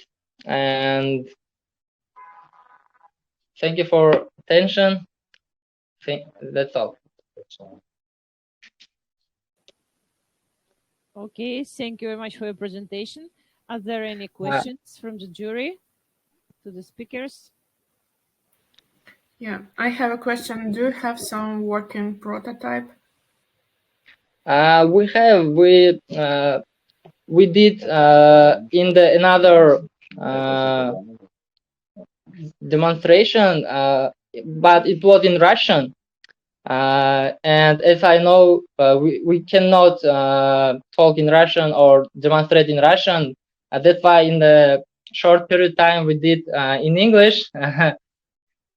That's it. We can. But we can demonstrate. If we can demonstrate in Russian, we can show the process, the experiences, what we did. That's it.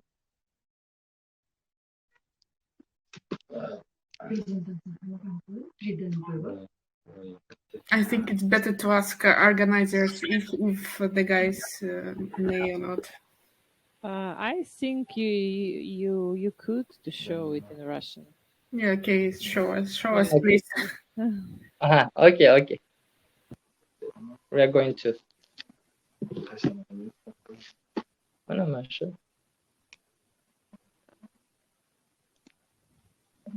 There is our experiences in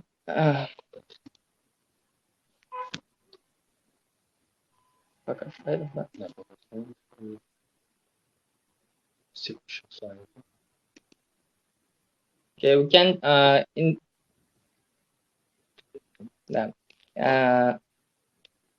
there is, we can see a methane tank. There is, we put in this our raw materials, and there is a process of methaning, like a brожение, like this. After that, we can take gas, methane, and other raw materials, and use these materials as agricultural resources, as agricultural resources.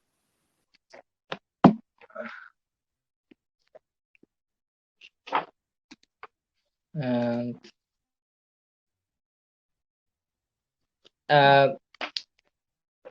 this is our project. There is our main process, our equipment. It's a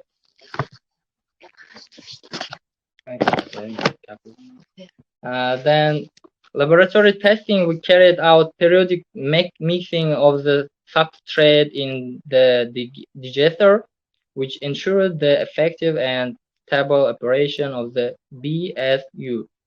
Mixing the release of biogas format, mixing fresh substrate and bacteria, preventing the formation of crust and sediments, preventing the formation of different temperature areas inside the digester, ensuring informed distribution of bacteria population, something like that. Yeah. Which kind of bacteria do you use? The kind of bacteria which contains in a raw materials, organic raw materials, which we can take from cows, from plants, organic materials. Yep. Okay, so you don't separate bacteria, just use the material, raw material, natural raw Yeah. material. Yeah, and in the end of the process, we clean our gas, and in this period we clean gas from by absorbers. Yeah. Which absorber do you use? Atmosphere. Just a minute.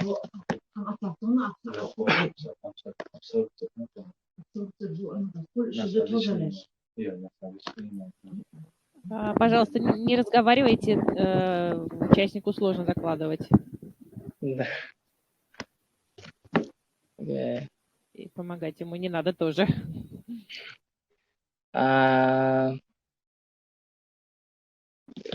We use absorber and absorber absorber. Yeah. Exactly in English, I'm sorry, I don't know in English. In Russian, it's атмосферная и атмосферная очистка насадочного типа.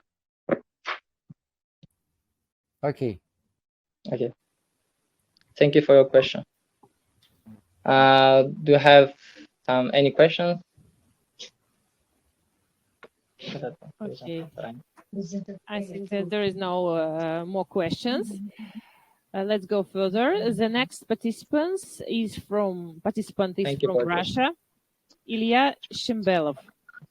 Good afternoon. Can you hear me? Yeah, we can hear you. You can start your presentation. Okay. Now I'm going to turn on my camera. I hope you can see me. And now I will demonstrate my screen.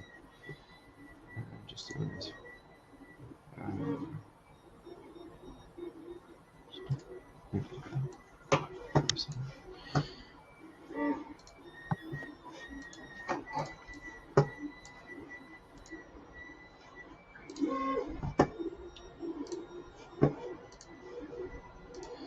Okay, can you see my presentation? Yeah, we can see. Awesome. Okay. If you're not against, I'm going to start. Yeah. So, good afternoon, everybody. My name is Ilya Shembelov, and I am a student of the Children's Technopark called Quantorium in Pskov, in the direction of industrial robotics. We live in the world full of high technologies. Robots are entering an increasing number of spheres of human activity. Manipulators assemble phones, weld car bodies. Sorry, and I make... don't see the presentation. Do you have it? Yeah, I already demonstrated it. I can see it's not presentation. available. So we can see slide. I can see slide. It's okay. Yes, I can see, but Yes. yeah. So can I return to my speech? Yes. Okay, thank you. Manipulators assemble phones, weld car bodies, and make coffee in cafes. Most manipulators have one main limitation. One tool is designed to perform one specific operation. But what if we consider multifunctional type grips? The easiest grip for person to perceive a multifunctional type is our hands, because they have been with us since birth. But how to organize the management of such grippers? Standard control methods are not applicable, because each finger has 4 degrees of freedom, and there are 20 in total. This is what I have been thinking of when I started working on Project Behander. I have already presented the first version of Behander at such a conference last year. Now you can see my goal and tasks for this project. So let's figure out what I have changed over the past year and in what way. Behander consists of 3 parts: sensor system, logical system, and finally the executive one. Well, let me tell you about each of them in details. The sensor system is still based on optical bending sensors as before. The principle of their operation is very simple, but it is worth noting that the technology of their manufacture has been modified by me several times. How do they work? The sensors are built on a dropper tube, which plays the role of an imperfect optical fiber. On one side, there is an LED, a light source, and on the other, a photoresistor, a sensor that reacts to the intensity of the light reaching it. The entire structure is covered with black shrink wrap on the top. When the sensor bends, a part of the light flux is lost. The resistance increases on the photoresistor, and therefore the voltage drops on the signal contact of the sensor. A model system of the carriage principle is used to attach the sensors to the fingers. It allows the sensors to have a dynamic position on the arm without restricting movements, as well as to repair one of the sensors in case of malfunction in a minute or two. It is worth mentioning that if one sensor breaks down, the rest will continue to work normally. The data from sensor system is read by the Arduino hardware platform under the control of the Atmega 328P microcontroller. Here, the data is digitized into a 10-bit signal passing through the noise filtering system through an arithmetic means. After filtering, they fall into the adaptive algorithm. It allows you to fully configure the device without using third-party devices, such as a tablet, laptop, or a computer. The data is converted to the desired range and then finally converted into a PWM signal to be sent to the actuator. The main driving force of the arm is surface, with the capacity of 20 kilos per centimeter. Each finger position corresponds to a certain angle of rotation of the servo, which is calculated in a logical system. The hand itself is made with the help of additive technologies, namely 3D printing on an FDM 3D printer. Materials such as PLA, PETG, and flex filaments have been used. PLA is the base and fingers of the hand, and flex is the connecting element that allows the fingers to bend. At the moment, work is already underway on an improved version of the executive part. In it, the materials of the base of the hand is replaced with PETG filament, and the fingers are completely made of flex plastic, which favors greater plasticity as well as the reducing of the slippage of the object in the hand. For the functioning of the system, the design of mounting saws with integrated cable channels have been made. So now you can see the whole system called Handler that consists of sensoric and logic part. Each project should have a scope of application, because if it cannot benefit for the society, all the work evidently has been done in vain. The most promising field of application of Handler is industry or any activity associated with danger and harm to human life. When developing elbow and shoulder joints, integrating feedback system, virtual or augmented reality, it is possible to create a robot avatar that can perform all the same manipulators as a highly qualified employee with the same efficiency and accuracy, without exposing the operator to risk. With the isolation of the sensory system and the integration of additional degrees of tracking, it is possible to create a translator from sign language to any other one. This function will facilitate the interaction of deaf and dumb people with the outside world. Interactive museums are becoming increasingly popular, but how, within the framework of this organization, is it possible to explain to the child what artificial intelligence is? Because artificial intelligence cannot be seen and cannot be touched. Handler comes to the rescue. It will allow the children to interact with this amazing phenomenon through a game. In future, a number of improvements and changes will be carried out, such as: first of all, I'm going to change the materials of the arm to increase the strength and functionality of the structure. Then I'm going to increase the accuracy of the sensor system by using the design of the exoskeletal principle. Then I'm going to develop and implement more degrees of freedom. And finally, transfer the system to wireless communication via the high-speed, long-range communication channel like CRSF or its equivalent. So now I'm going to demonstrate you how my system works. I hope you can see video on screen, where you can see movements of my fingers and executive part.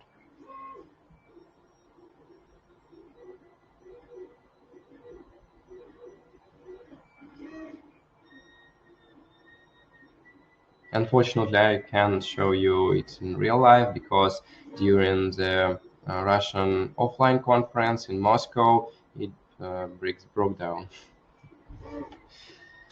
So let's come back to our presentation. And this is the end of my speech, and I will be very glad to answer all of your questions if you have such.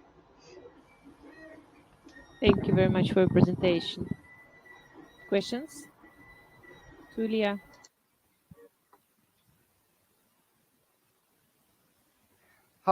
Thank you for the presentation, for the working on this project. Very interesting. How do you estimate the current accuracy of your sensors?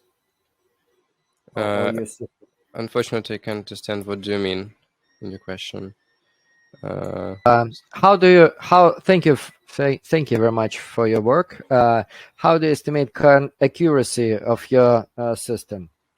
Estimated by an Arduino hardware platform based on Atmega 328E microcontroller. I mean, in degrees or some kind. I'm sorry. How do you measure accuracy of your device? Well, movement detection. First of all, I get data from sensors in voltage that can be from 0 to 5 volts, and then it transforms into a 10-bit signal. So I can say that in degrees or something else, it's kind of numbers. In special, it can be from one position to the next, and then it transforms into another position on executive part. So do you find some lack of accuracy in 10 bits? Yes, I think so. Okay, thank you. Any more questions? Okay. Thank you very much, Ilya, for your presentation. And the next participants are from Turkey, Fatih Damar and Güney Niazier. Please, guys, you can start your presentation.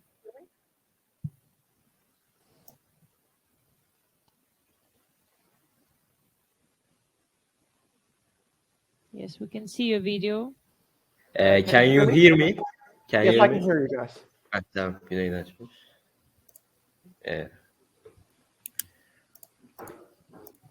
We can hear you, but we can't see your presentation. My friend will show you the presentation. Okay.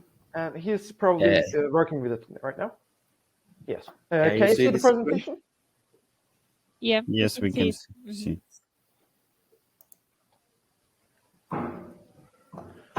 Okay, so first of all, hi, I'm Güney. I'm Fatih.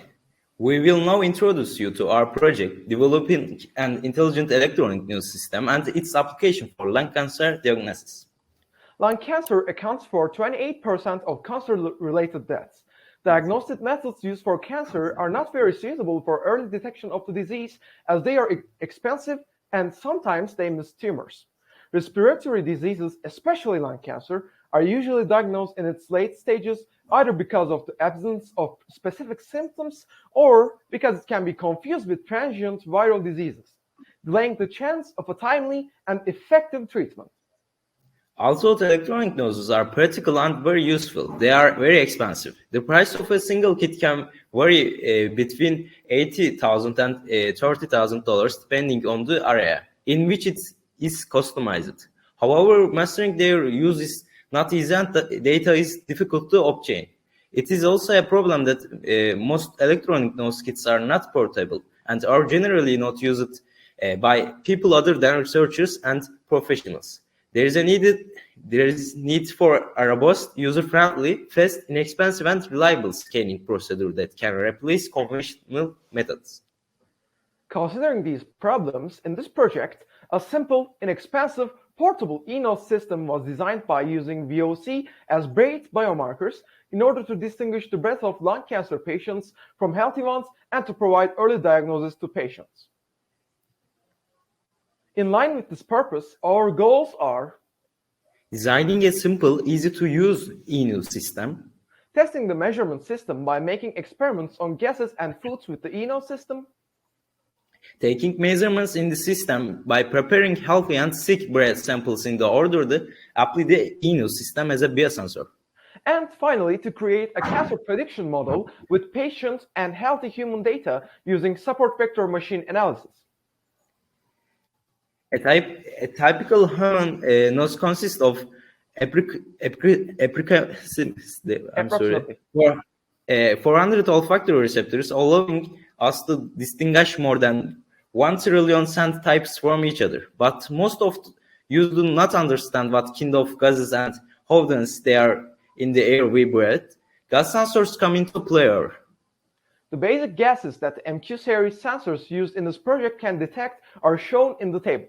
These sensors are both cheap and fast thanks to their practical use and simple working principles compared to other types of sensors. Although the use of the human nose in audio test is the first method that comes to mind, the use of the human nose is not reliable due to the audio adaptation. Also, humans cannot work in certain audio analysis such as detecting toxic gases. For this reason, electronic noses, namely eNOS technology, have been developed and are advanced devices used in many industries as a standard tool for audio detection and recognition.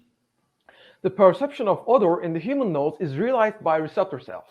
In eNOS devices, this task is performed by chemical sensors. Receptors only allow the perception of odor, but the brain decides what kind of smell it is. Therefore, the sensors cannot decide what kind of smell it is, and the system or mathematical model that decides this is the artificial intelligence model. From here, it allows us to understand what type of coffee a coffee is. This artificial intelligence model that I've talked about distinguishes odors using one of the methods of classification, clustering, or regression in general. The ability to distinguish odor basically falls under the scope of pattern recognition. And for this, the artificial model needs to be trained with collected sensor data and methods in machine learning. At the end of the process, data collected from the sensors and their associated odor classes are stored on the artificial model. Now let's take a look at the methods we use in our project. Preparation of the eNOS measurement system, taking measurements on gases with the eNOS system. Then taking measurements on foods with the eNOS system, and finally the application of the eNOS system for the diagnosis of lung cancer. The eNOS system consists of 8 MQ series sensors controlled by an Arduino Nano microcontroller system. These sensors were chosen because of the wide variety of gases they can detect, their wide range of uses, and their low cost. The output voltage of each sensor was adjusted to be around 3 to 4 volts by applying 6-volt DC voltage with the power supply. The eNOS system consists of 3 interconnected containers: the sample container in which the samples to be measured will be placed and lifted, the detection container with 8 MQ sensors, and the container in which the air pump is located to carry the gases to be measured to the measuring container and to create gas flow. After the measurement system was prepared, experiments were carried out with gases and foodstuffs to test the operation of the system. MQ series gas sensors were exposed to an initial heating system of 48 hours to be ready for measurement. Trials were started with Texel. 2 milliliter sample was used for measurements taken with Texel. It was tried to distinguish healthy and spoiled chickens with the eNOS system. Chickens were brought to ambient temperature 2 hours before the start of the experiment. Its cap remained closed until it was connected to the eNOS system. The measurements of the chicken that had been kept for 10 hours and 2 days were taken, and the differences between responses of the 8 sensors for the fresh chicken and the waiting chicken were examined. After trying different application of the ENO system, its application as a biosensor was created. The electronic nose is very sensitive to detecting VOCs. It has been shown that several volatile organic compounds, normally seen at levels of 1 to 20 ppb in healthy human breath, increase the levels of 10 to 100 ppb in lung cancer patients. In this project, ethanol, methanol, and acetone, which are the three most common and easiest to find VOCs in individuals with lung cancer and in healthy individuals, were selected. Initially, 2 milliliter solutions were prepared for each organic compound, and measurements were made in the ENO system one by one. Finally, the concentration of these organic compounds in healthy and lung cancer patients were taken from the literature, and breath samples containing ethanol, methanol, and gas mixtures were prepared for healthy and sick individuals at these rates. The responses of the sensors were observed and recorded with the help of Arduino, and the graphs of the time-dependent sensor responses were drawn for 8 sensors. Machine learning was used to use the system as a biosensor. The support vector machine algorithm was used to create a cancer prediction model by creating a training set as a result of repeated measurements from the data of individuals with lung cancer and the data of healthy control group. As a result, it was tested whether the system could correctly detect in cancerous or healthy sample. Let's examine the findings we obtained as a result of the methods we applied. Sensor responses were examined depending on the concentration of the solutions in the measurements taken with Texel. The change of sensor responses from Arduino of pure Texel solution over time can be seen at this slide. It is observed that the sensor responses remained constant over time until the gas was supplied to the system, and there was a gradual increase in the sensor responses with the gradual sending of the gas to the measuring vessel, and the system remained stable by balancing in a certain place. The response of 2 milliliter Texel plus water solution containing 50% and 25% Texel over time from 8 sensors can be seen on the slide. As can be seen in the figure, the sensors generally give lower responses than 100% Texel. As the concentration decreases, the maximum values at which the sensors reach saturation also decrease. It was investigated whether the ENO system could distinguish between healthy and mature chicken by taking measurements on fresh and waiting chicken meat.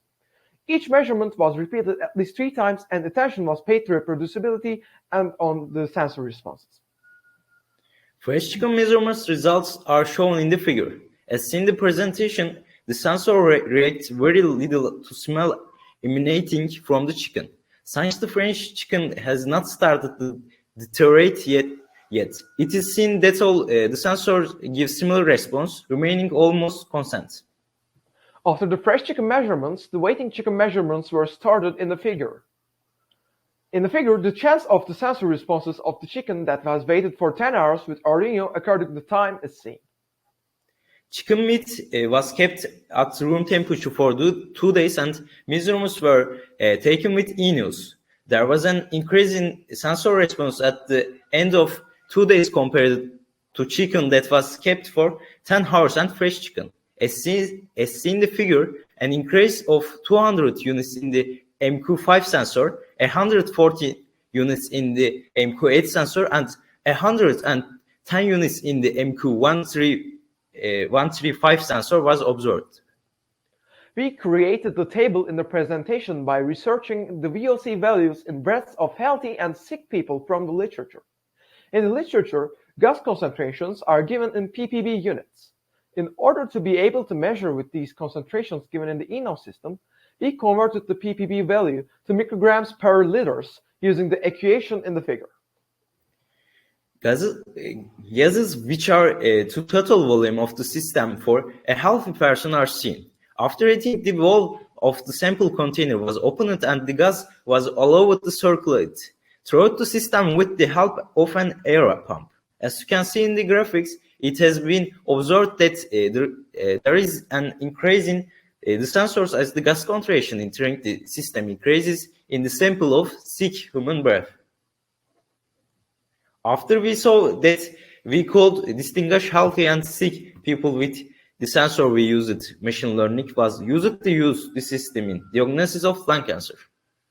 A cancer prediction model was created by machine learning by preparing healthy and sick human-based samples at different concentrations. The accuracy of the model was determined using the support vector machine learning method. MATLAB codes and Fourier coefficients were calculated by applying FFT to increase the algorithm performance and reduce the processing load in the data to be analyzed with SLM.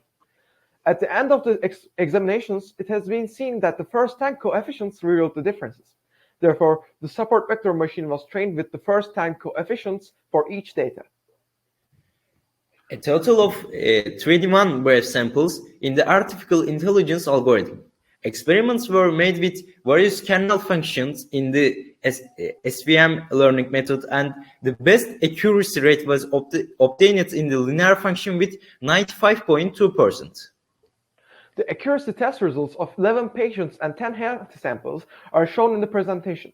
As seen in the presentation, the algorithm achieved 90.9 specificity by estimating 1 out of 11 patient samples incorrectly and 100% sensitivity by predicting all of them correctly in the healthy sample.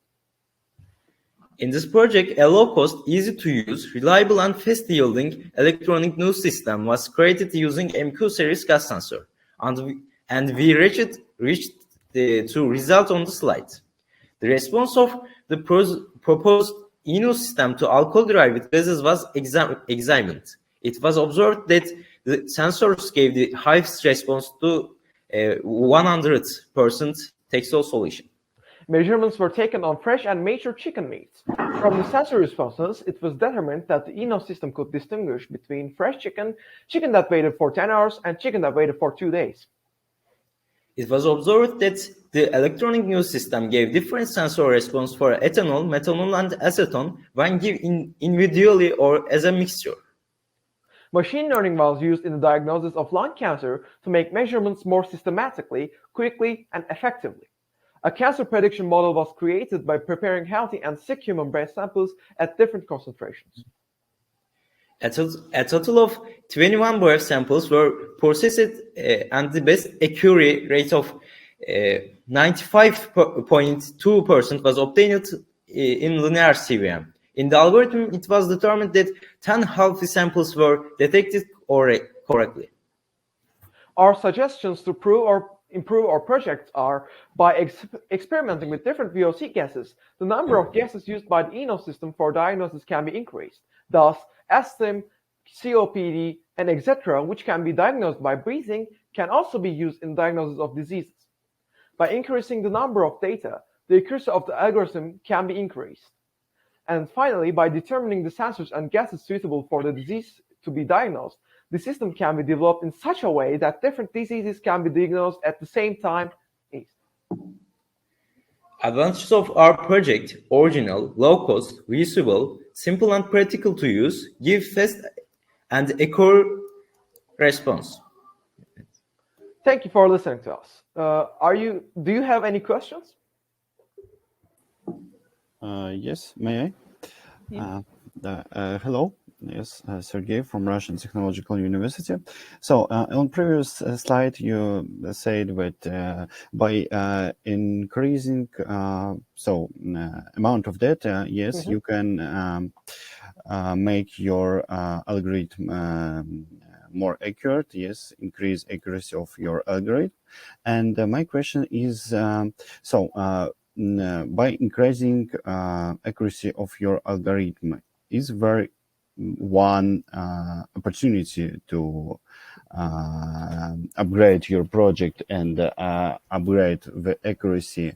Maybe you can fix other parameters of your algorithm to maybe get a lower quantity of data, but work on other parameters, and which options or parameters it can be.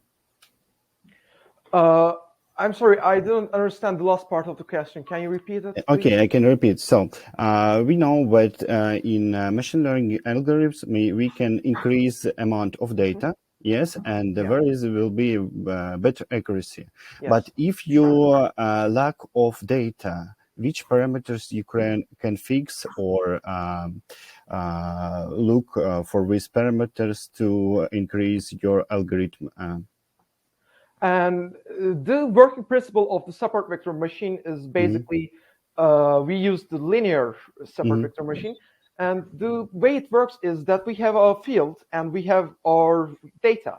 We cross a line and we group two groups. We make two groups of it. Group A and Group B. Let's say the Group A is ill and Group B is sick. The more data we have, the better we cross this line. So right now, with the data we have, we're still getting more data and we're still working on it. We have a 95.2% of accuracy, which is great for this project. Yes, and great percent. Yes, really. Thank you so much. We are going to increase it by getting more data. Right now, with the 21 subjects we have, we used to have 10 2 or 3 weeks ago. And our percentage was 91. So we gained a 4%, which is really remarkable for the mathematical model. And this 4%, it's only because you increased your amount of data, or you so fixed other parameters of your machine learning models? Our machine learning model, we worked a lot about our machine learning model and perfected it, so we don't need to change anything about our... Okay, I understand. Thank you. Okay. Thank you. Do you have any other questions?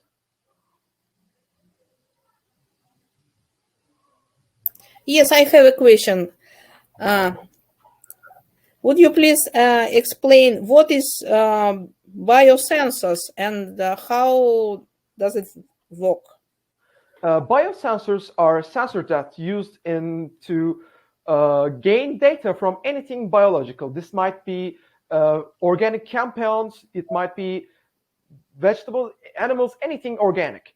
So what makes something a biosensor is that it has an accuracy level over 85%, and it becomes a biosensor to get data from organic stuff, like we use in our project, VOCs, which are volatile organic compounds. Generally, they are alcohols. And we determined that we could detect alcohol and these VOCs in a level that is beyond 85%. So it is classified as a biomarker. Can you demonstrate? What? Have you a biosensor? Can you demonstrate for us? Do you want me to demonstrate what a biosensor is? No. How? I can't understand. What is in biosensor? A biosensor. Maybe you have photo. Oh yeah, Fatih, can you open the MQ2 photo, please?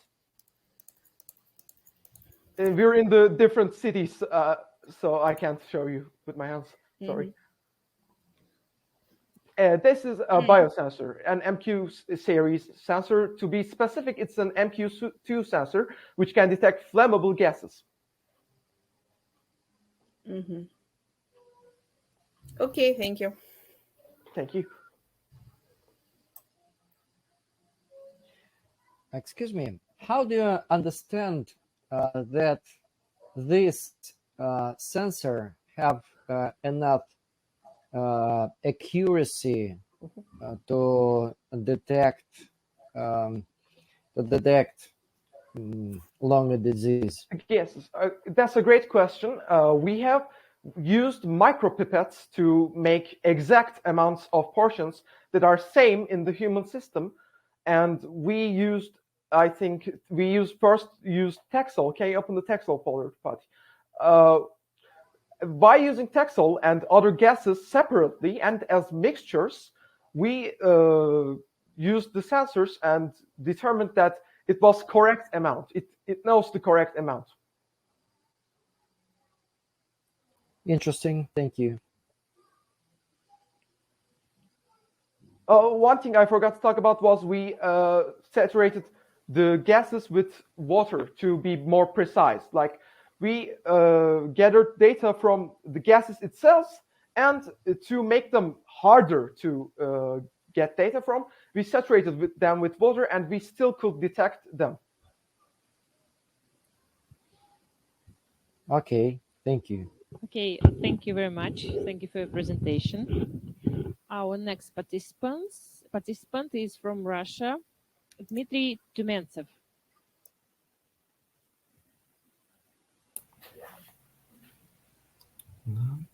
Hello. Hello. So,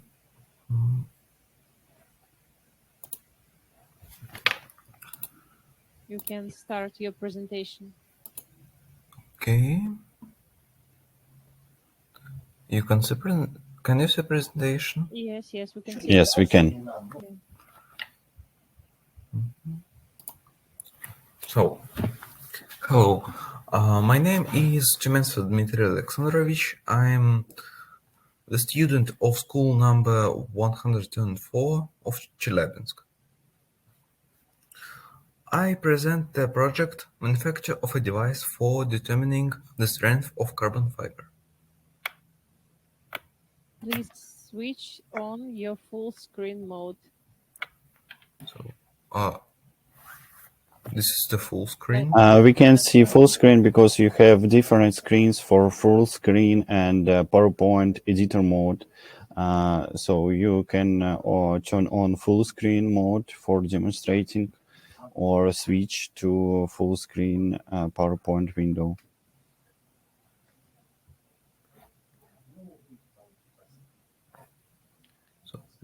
Смотрите, в PowerPoint демонстрируется только экран редактирования, когда вы демонстрируете, соответственно, PowerPoint сам. Вот, вам нужно включить полный экран или же найти, как продемонстрировать окно полного окна, потому что оно отдельно создается, и, соответственно, для него нужна отдельная демонстрация. На слайд-шоу нажмите и включите именно это окошко. Слайд-шоу. Попробуйте продемонстрировать весь экран, потому что окно слайд-шоу — это отдельное окно, оно не демонстрируется, по крайней мере, сейчас.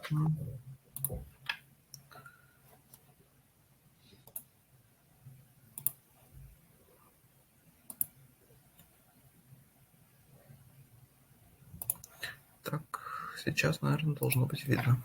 Да? Okay, you can start. Окей. Так заново? Сначала или продолжить? The goal of my project is make a device for measuring the strength of carbon fibers, measure the strength of the fiber by the strength measurement by method of the monofilament, and compare the obtained data with the theoretical literature data. The research methods you can see on the screen.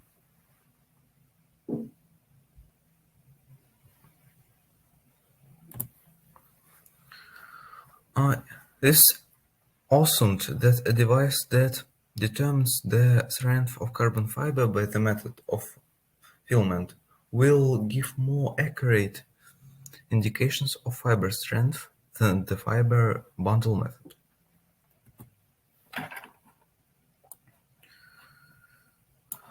A big variety of carbon fibers can be synthesized currently. The range of these fibers is growing rapidly due to the application in different areas, in connection with high-performance carbon fibers. So, therefore, it's need to create new carbon fibers that would have another characteristics, and they would more elastic and hard.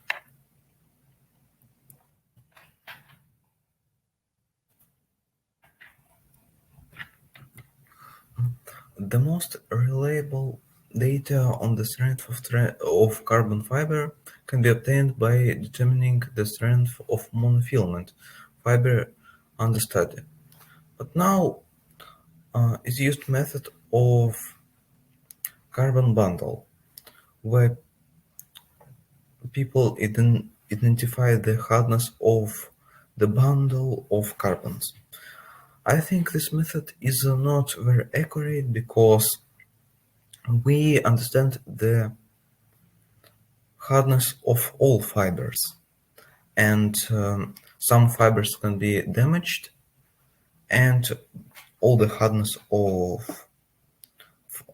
fiber is not so as it would alone.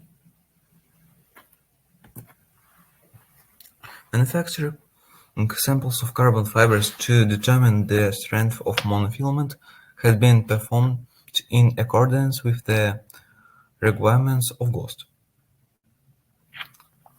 The following materials are used for the manufacturing of the samples in order to determine the strength of monofilament. It's paper, carbon fiber, and glue.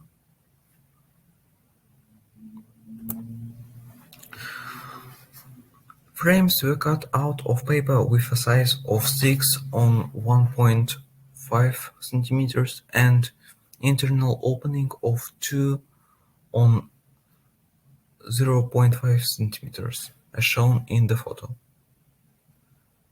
A carbon thread 3 centimeters long fixed at 2 points of the frame with glue.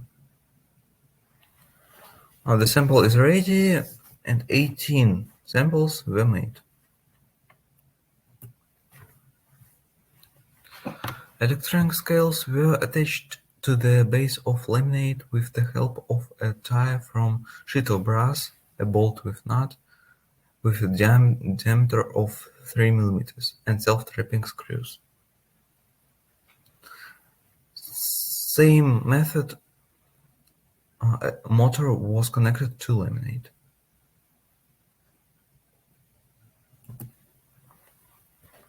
Wires were connected to the motor leading to a push-button switch, which when the button was pressed activated the electric motor, which in turn rotated the eccentric. As a result, the load was transferred to the carbon fiber using a metal movable plate. The engine was powered by an AA-type battery.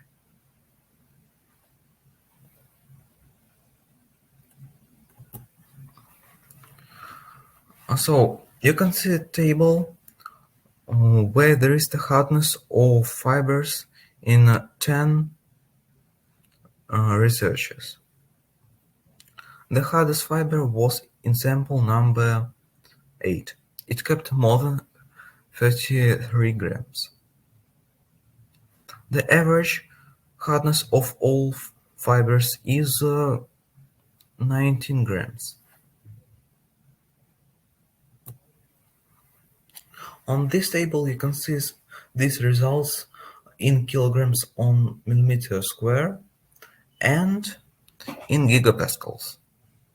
The millimeter square is hardness of fiber is if this millimeter square was made from these fibers. And as a result, the carbon fiber is not uniform in strength during the whole length of monofilament.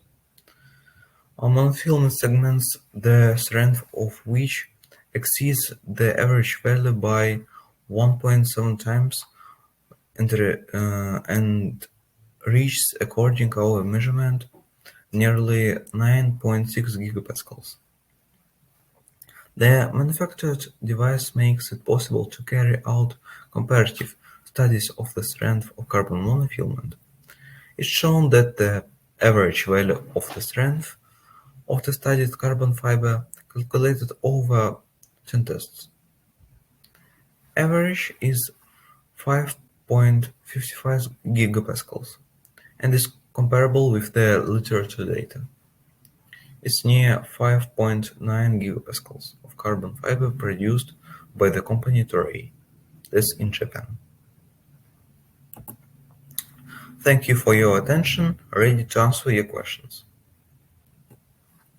Thank you very much for your presentation. Are there any questions to Yes, Dmitry? I have a question. Yes. May Yeah, Vladimировna. Dmitry, thank you for presentation. And my question is, how do you think, what is this strength? What means strength? Yes. You measure the strength. What is its strength? Strength. So the strength is hardness of carbon fiber. What? One more, please. The strength. So it's the hardness of carbon fiber. What is its hardness?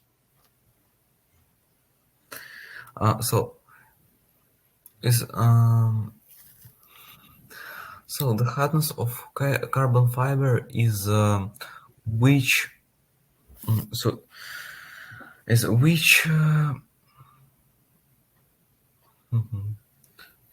We can measure strengths of different materials. Yes, not only of carbon. Not only carbon fibers, of course. Yes. For resins, for metals. Yes. For any type of materials. And what is it? How do you understand what is strength? Is the maximum? Is the maximum? Only maximum. So I think strength is the maximum impact on the material that it can kept. Mm-hmm. After this impact, it would break, and the maximum impact that it can keep is the hardness of material. Not so okay. And what is maximum for another materials? And do you have any another values of, for example, metal and for resin? What is the? You have gigapascals, yes, for Yes. your materials. And what another materials? How bigger or? So it depends on the material. So my project is about carbon fibers. I understand, yes. And carbon materials is better than metals or not? So if we say about the same thickness, maybe carbon is much better than metal in strength. How much? 10 times? So 100 times? It's harder than steel in 4 times. 4 times. But it depends on the carbon fiber because there are different manufacturers. For example, the Toray, carbon fiber from the Toray, so it's from Japan, that I used in research is one of the best carbon fibers in the world. And how you can explain why carbon fibers have more strength? So carbon fibers is made from carbon. It have another structure. As if metal is very stretchable material, so metal is elastic enough, and so it's easy enough to change its shape. And carbon fiber is not so, because it's made of carbon. Carbon material is brittle enough. But if we have a special shape of a very small tube or wire, the carbon fiber won't break. And if this material is very thin, it same won't break. It will change shape easily, but it won't break the fluid structure. Okay, thank you. Any questions? Yeah, I also have a question. What do you think? What's your plans for future with this project? How it can be improved and so on? So this project, so my project or the device? in general, your project with this device? So I want to make the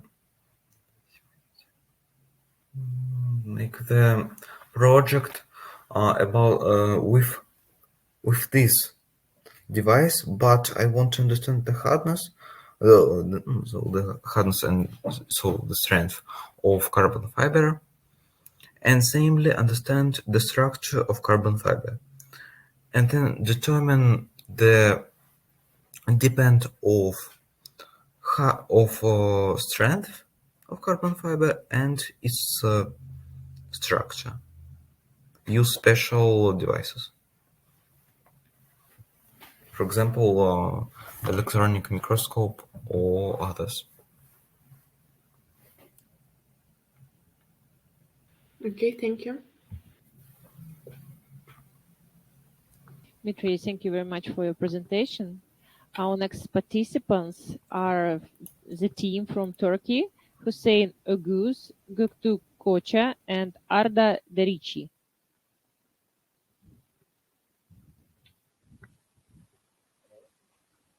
You can start your presentation. We can see you, but we can't hear you still. Can you hear me now? Yes. We can't hear you well. Sound is weak. Can you hear me? Not well, not well.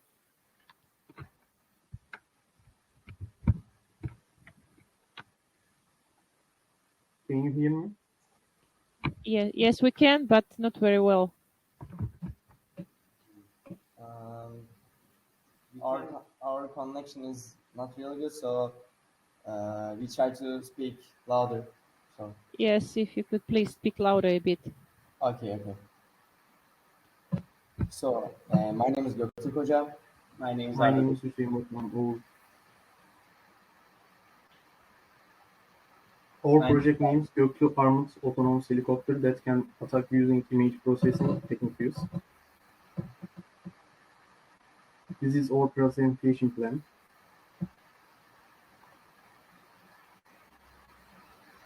Introduction.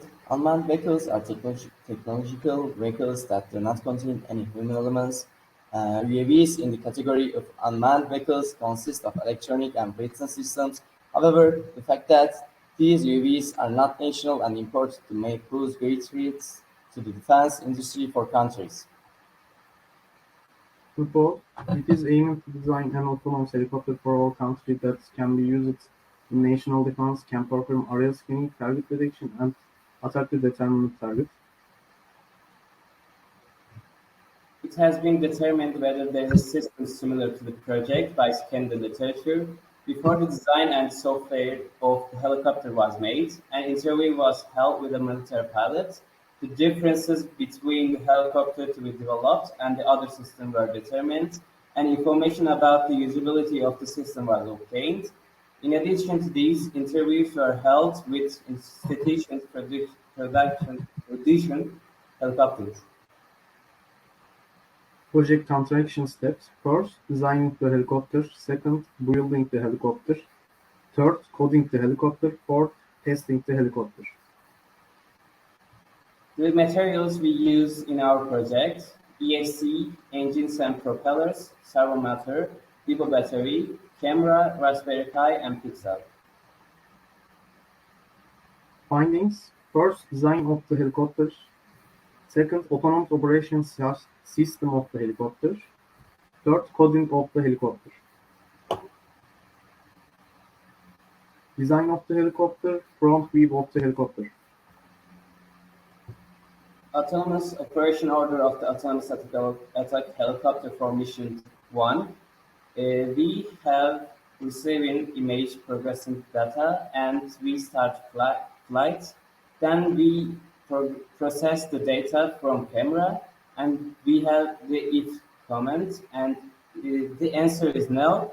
We came back to previous task and the answer is yes, we finished the mission. And this is for mission 2, and again we have receiving image progression data, then start the flight. We have if comment again, and the answer is no. We came back to previous task, and the answer is yes. We finished the mission. So it's the mission tree, and we receive image processing data, and we start flight, and we process data from the target detection, and we have another if command in here. If answer is no, we transmit data to military base and direct to airdrop to the target, or answer is yes, we directly destroy the target and finish the mission. Artificial intelligence, it is an artificial intelligence that is expected to exhibit autonomous behaviors such as perceiving, learning, and making inferences like a human intelligence. Image progression is a field of computer science that focuses on enabling computers to identify and understand objects and people in images and videos. Like other types of artificial intelligence, image progressions aim to perform and automate tests that replicate human capabilities. In this case, image progression tries to copy both the way people see and the way they make sense of what they see. This is image processing code. This is output of image processing code. Conclusion and discussion. The developed autonomous helicopter performs 3 different missions. These are area scanning, target detection, and attack or target destruction. And literature was searched. No helicopter was found that can perform both of autonomous flight and these missions. Therefore, the helicopter designed in this project has been developed as a helicopter capable of autonomous flight, area scanning, target detection, and destruction, unlike others. Systems. Additions to this developed helicopter can make the helicopter to be used against natural disasters. It can work in interaction with other defense vehicles products in all countries with all national industry. It can also be used for civil sector by changing its dimensions. This is all resources. Thanks for listening. Can I say something before question stage? Sure.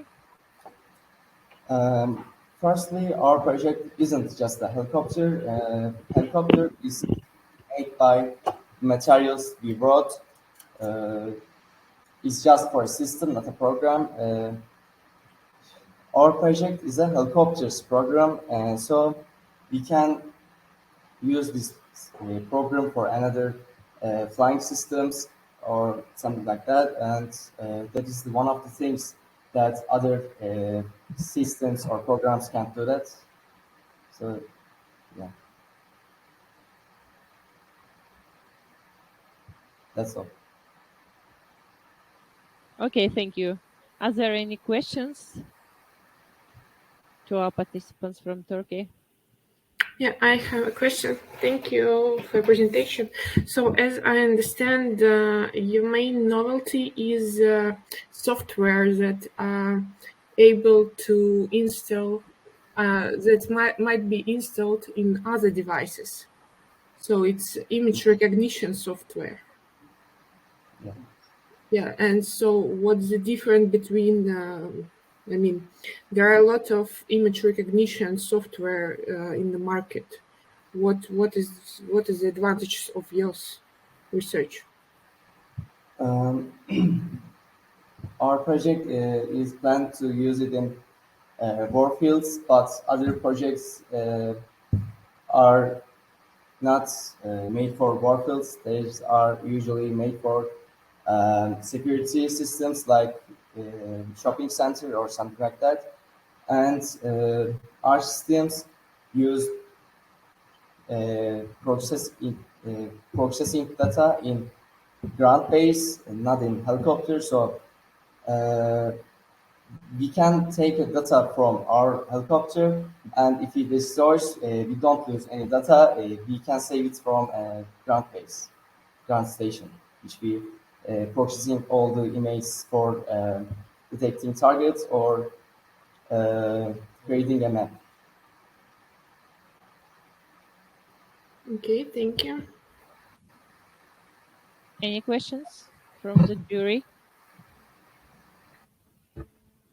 Am I right that operations and calculations made on server, not on the device? All processing made by in a ground base. So this device is just taking a data. I mean, just taking a photo or video for processing data. Not a our device is not making processing photos in device. I mean, it's just sending into ground base. So your software is only ground-based development software. It has two parts. One of them is helicopter, and there is ground base. In helicopter, we just take a photo. In ground base, we processing it. So most of our software code is using its ground base, not a device. Thank you.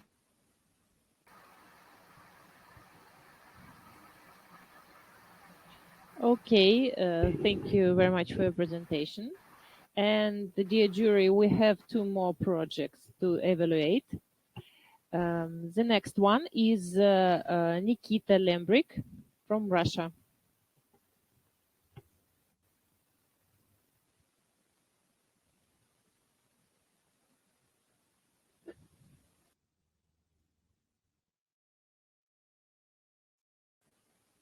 Nikita.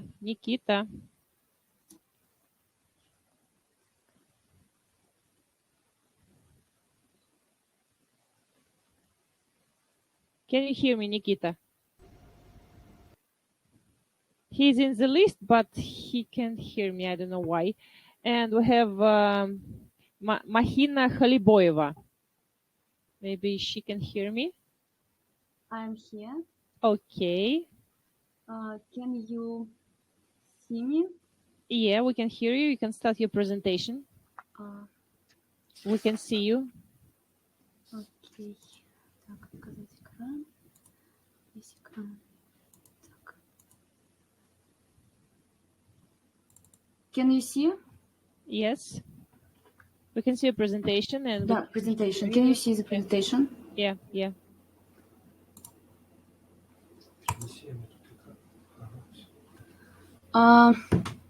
Hello, dear members of the jury and participants of the conference. I present to your attention the project Development of Self-Cleaning Filters for Face Masks based on porous polymer, plasma and photocatalytically active nanoparticles. The COVID-19 pandemic has approved new rules and formed new habits in the population. Recently, due to the spread of coronavirus, the demand for protective medical masks has been constantly increasing. What are protective masks?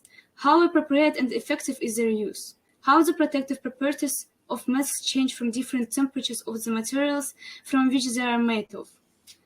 We asked these questions in 2020 with my supervisor, chemistry teacher, Mrs. Yalaeva Marina. The stages of our research are presented on the slide.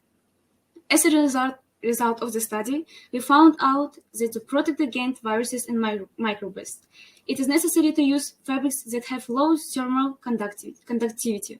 Conclusions were drawn about the expediency and effectiveness of various types of masks. We had the idea to create a polymer mask. We presented this research as a regional competition of scientific and technological projects, big challenges.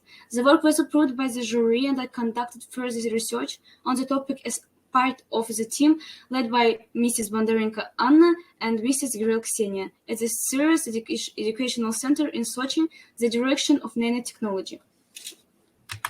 We assumed that if we create a porous nanocomposite material for face masks, it will simultaneously filter, then hold air and self-clean during operation when exposed to solar and artificial optical radiation.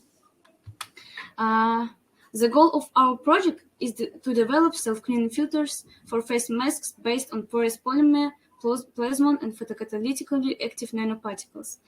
To achieve this goal, we have set the tasks presented on the slide. The object of the study is a self-cleaning filter to protect the respiratory system from germs and dust, subject of research creation of a new composite material for face masks. In the process, we applied the methods presented on the slide. In the experimental part, equipment was used: a spectrophotometer, a Raman spectrometer, a scanning probe microscope, and metallographic microscope. The theoretical part of our research was to study information about the direction of nanotechnology.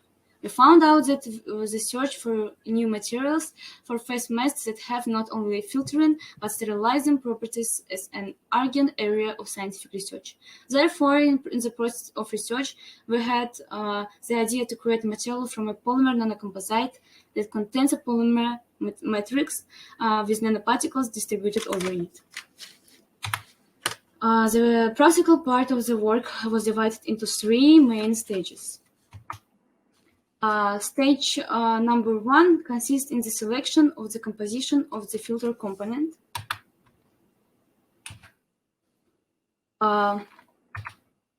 We used a mixture of polymers SU8 and PMMA dissolved in toluene. Conclusion: the optimal ratio is presented in simple 7, since it was the ratio that provided sufficient flexibility and strength of the film, as well as unhindered passage of air. Then we assembled a machine that is controlled from a computer using the GRBL control program. The porous polymer films are additional to each other.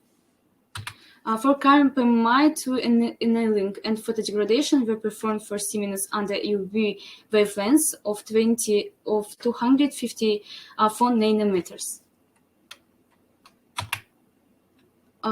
To obtain a porous structure, we placed the polymerized film into toluene.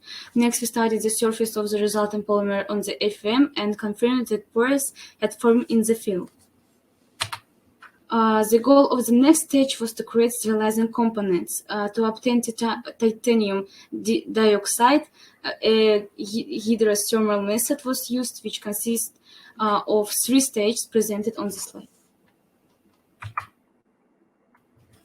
As a result, TIA powder was obtained. Analysis of the titanium oxide sample obtained by us using a Raman spectrometer and compared it with an industrial sample. Sample analysis showed that the crystal structure of industrial titanium oxide is a rutile, and the one synthesized by its anatase, which is more preferable for us. Titanium oxide particles with the highest photocatalytic activity can be obtained using the Sol-Gel method. Doping of the particles with copper was also performed. According to the results of the analysis, it was found that the most pronounced photocatalytic activity is possessed by unalloyed titanium oxide particles obtained by the hydrothermal method.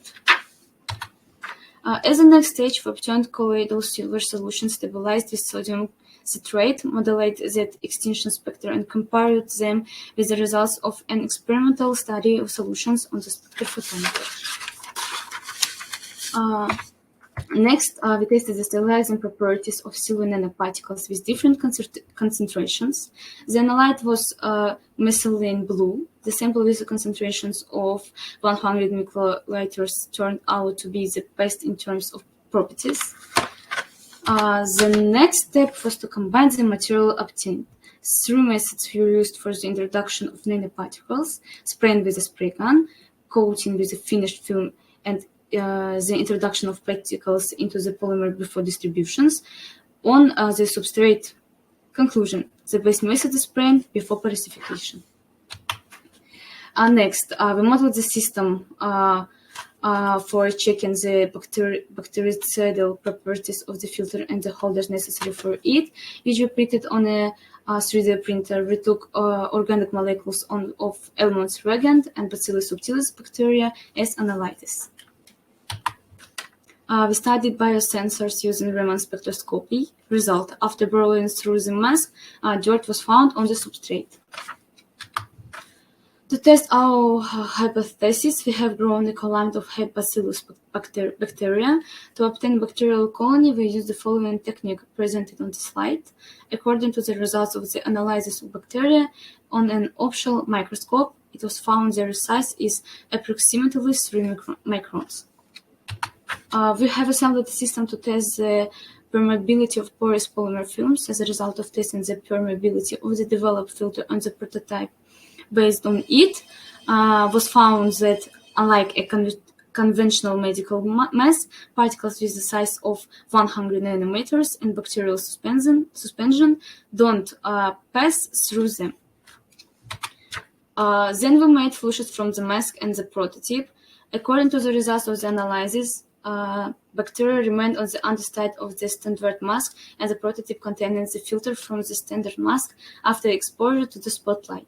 But there are practically none on the filter we have developed.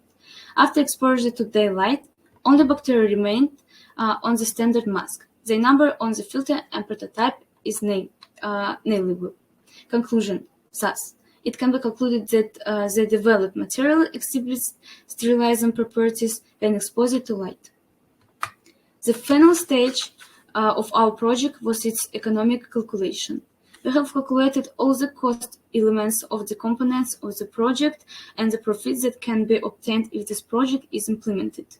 The cost of the project will be about 3,785,000 rubles, net profit about 5,376,000 rubles. That is, our project will pay off within 1 year. The cost of one copy of the mask with the developed filter is 450 rubles. Based on the conducted research, we can conclude that our hypothesis has been confirmed and it is possible to create a polymer material. In the future, we plan to set the expiration date of the developed filters, prepare the apply for a patent to protect the method of filter formulation, to organize the promotion of products based on the developed filter on the domestic and international markets, like publication of articles, exhibitions, advertising. Also, I would like to say that at the moment, an article polymers has been published in the journal MDPE, and I receive invitations for conferences to other countries, for example, to take part in the second international conference on carbon and carbon material in Dubai. Thank you for your attention. I'm ready to answer for your questions. Thank you very much for your presentation.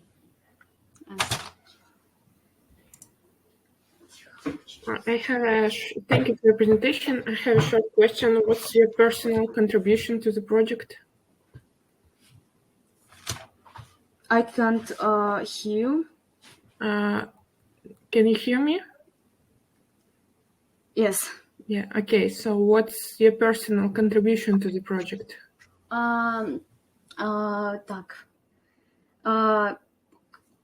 As I say later, we presented this research in the regional competition, and before this, I was at big challenges. We have team of 6 person. My personal contribution was photo degradation, our film, and photocatalytic activity, and some, I would like to say also, every person in our team help to each other.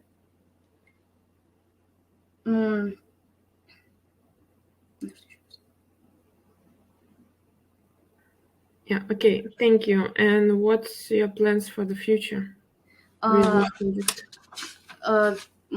Our project development prospects, it sets the expiration of the developed filters, and I would like to prepare for patent to protect the method of filter formation. Also to organize the promotion of our product and develop this on a Russian market in the future. Okay, thank you. And one more, just comment. When you're presenting in English, those slides should be translated in English. There are a lot of Russian in the slides, so for the next conferences, please translate it. Yeah, thank you. Yes. It's right comment. Thank you, Katerina. Okay, are there any questions? Okay, Mahina, thank you very much for your presentation. Thank you. Thank you.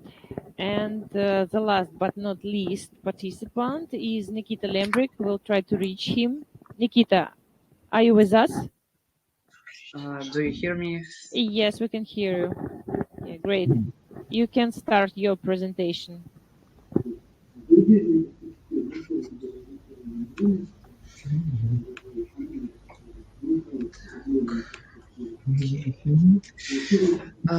Good day to everyone here. My name is Nikita Lembrik, and I would like to present my work, which is interaction of drones during a group flight. My work is aimed at solving a problem of autonomous setting of new tasks, which allows a group of drones to make fast decisions, one of them being reworking the scenario. The purpose of my work is to develop a multi-drone control system for a group of UAVs, unmanned aerial vehicles, capable of understanding the situation, making decisions, and interacting with other drones. Most modern control systems for a group of UAVs are characterized by the absence of autonomous setting of new tasks. More than that, they are very expensive. Examples of events that would change the scenario could be the emergence of new information and failure of one of the drones. With unplanned events occurring, the efficiency of existing systems will be which are unable to independently make decisions and automatically adapt to changes in the environment decreases. In addition, any modification of decision-making algorithms in existing systems is a very complex and a time-consuming process, which requires highly qualified performers, thus making the development and operation of the systems extremely expensive. The project is based on Clover, which is a DIY kit of a programmable drone consisting of popular open components which run on open source firmware. It includes a PX Racer flight controller with the PX4 firmware, a Raspberry Pi as the onboard computer, which makes all the decisions and runs my code, and a set of various sensors. The idea of the system is for drones to sort of communicate with each other, while new additional information will be obtained to correct the scenario. My plan was to design the drones. In my case, it has already been done by people at Copter Express, and to develop software which will be able to receive and send data from the unmanned aerial vehicle, so a drone, so the task were to receive flight information, pull the sensors, and send the data to the autopilot. Multi-agent systems are used to solve such problems. These systems are based on the concept of an agent, an object capable of perceiving a situation, making decisions, and interacting with other agents. The characteristic features of agents are collegiality, that is the ability for collective purposeful behavior in the interests of solving a set problem. Autonomy, that is the ability to independently solve local problems. Activity, that is the ability to take active actions in order to achieve general and local goals. Adaptability, that is the ability to automatically adapt to uncertain conditions in a dynamic environment. To develop a multi-agent control system for a group of UAVs, you need to fulfill two basic requirements. First is each drone must have a small but a powerful enough microcomputer for real-time operation as an autopilot, as well as for communication between agents. And second, it is necessary to organize a reliable connection between the agents of the group. As it has already been stated, the project is based on the Clover DIY kit. My system works on the client-server communication type as of now, which is not the best for actual flights, but is used as a proof of the concept. It is able to use any type of broadband connection. Currently, I use Wi-Fi for indoor tests, as our government has forbidden outdoor drone flights. The server software was recently rewritten in Golang and is essentially the headquarters of the entire operation. It sets the task to all the drones, checks up on all drones, forwards any data from drone 1 to drone n, so any drone in the list of the list of drones that we have, compares the data from the drones with the set task. When the UAV has an active connection to a broadband network, it tries to connect to a server via TCP. The data is encrypted with a key that only the server and the drone know. If for any reason a drone gets intercepted, its key can be easily removed, so no one is able to get or send any data to or from the server. The client software is written in Python. It receives data from the server, corrects its flight if needed, and sends back the data it was able to collect. My system can technically be used in a lot of places, ranging from cryptography to searching lost people in the woods. The number of drones being used allows us to run tasks of different difficulties. To sum up, I'd like to say that multi-agent systems have a lot of bonuses coming with them. A group of devices controlled by a human, while also being able to understand the situation around them, allows people to run different tasks in a much safer way, while also saving money that would be otherwise given to people who could be risking their lives. That's it. I'm able to answer your questions. Okay, May. So I have one question for you. You said that you have written code in Python. Can you say what libraries do you use? What assets? I used libraries such as, well, Socket.io, which allows me to connect to the server. And also I used one library for the communication with the drone's PixRacer controller. So the Raspberry Pi connects to it and is able to work with the autopilot to set different tasks for it. Okay, thank you. Are there any questions to Nikita? Yeah, I also have a question. Nikita, do you have some working prototype to show us? Maybe some video, photos. I do have a video, but it's on Russian. I didn't have time to remake it on English. Yeah, okay. You can show it in Russian, I think. Yeah. All right, then give me a second so I can open it up, and I will start the demonstration. I think it's this one. Demonstration. So it's quite an old video. It's from last year, but I think it will be fine. Do you hear the sound from the video? No. No, that's bad. All right, then I'll try explaining it as the video goes on. So in this video, I have two drones. So I'm showing that on the video, and also a server. Right now, I come up to the computer, which is connected to the drones, and start the code. And one of the drones starts blinking yellow, so it's waiting for the connection from the other drone. I start the software on the second drone, and both of them light up in green, so the connection is established. They have connected to the server and get the data from each other. Now if I rotate one of the drones, the other drone's LED strip begins to blink red, so as to show that it receives data from the other drone. After I put it back down, it is back to normal. It glows green. And the same happens with the other drone. So I can rotate it just as well, and the other drone's LED strip begins to blink red. And when I put it down, it glows green again. Okay, thank you. Nikita, I also have a question for you. Is there any limitation for the number of drones that could communicate using your software? Only 2 drones, or it could be scaled for any number of drones? So the first version of the software I've written, the server part, was written on JavaScript, which turned out to be a bad decision because after only 3 drones were connected, it started lagging my computer. So I rewrote it in Go, which is a compilable language, and I was not able to get it to a point where my laptop would start lagging. So it never went above even like, I think 10% of the CPU usage.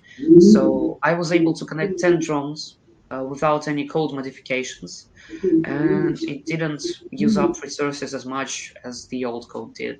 So it's scalable, I would say. Thank you.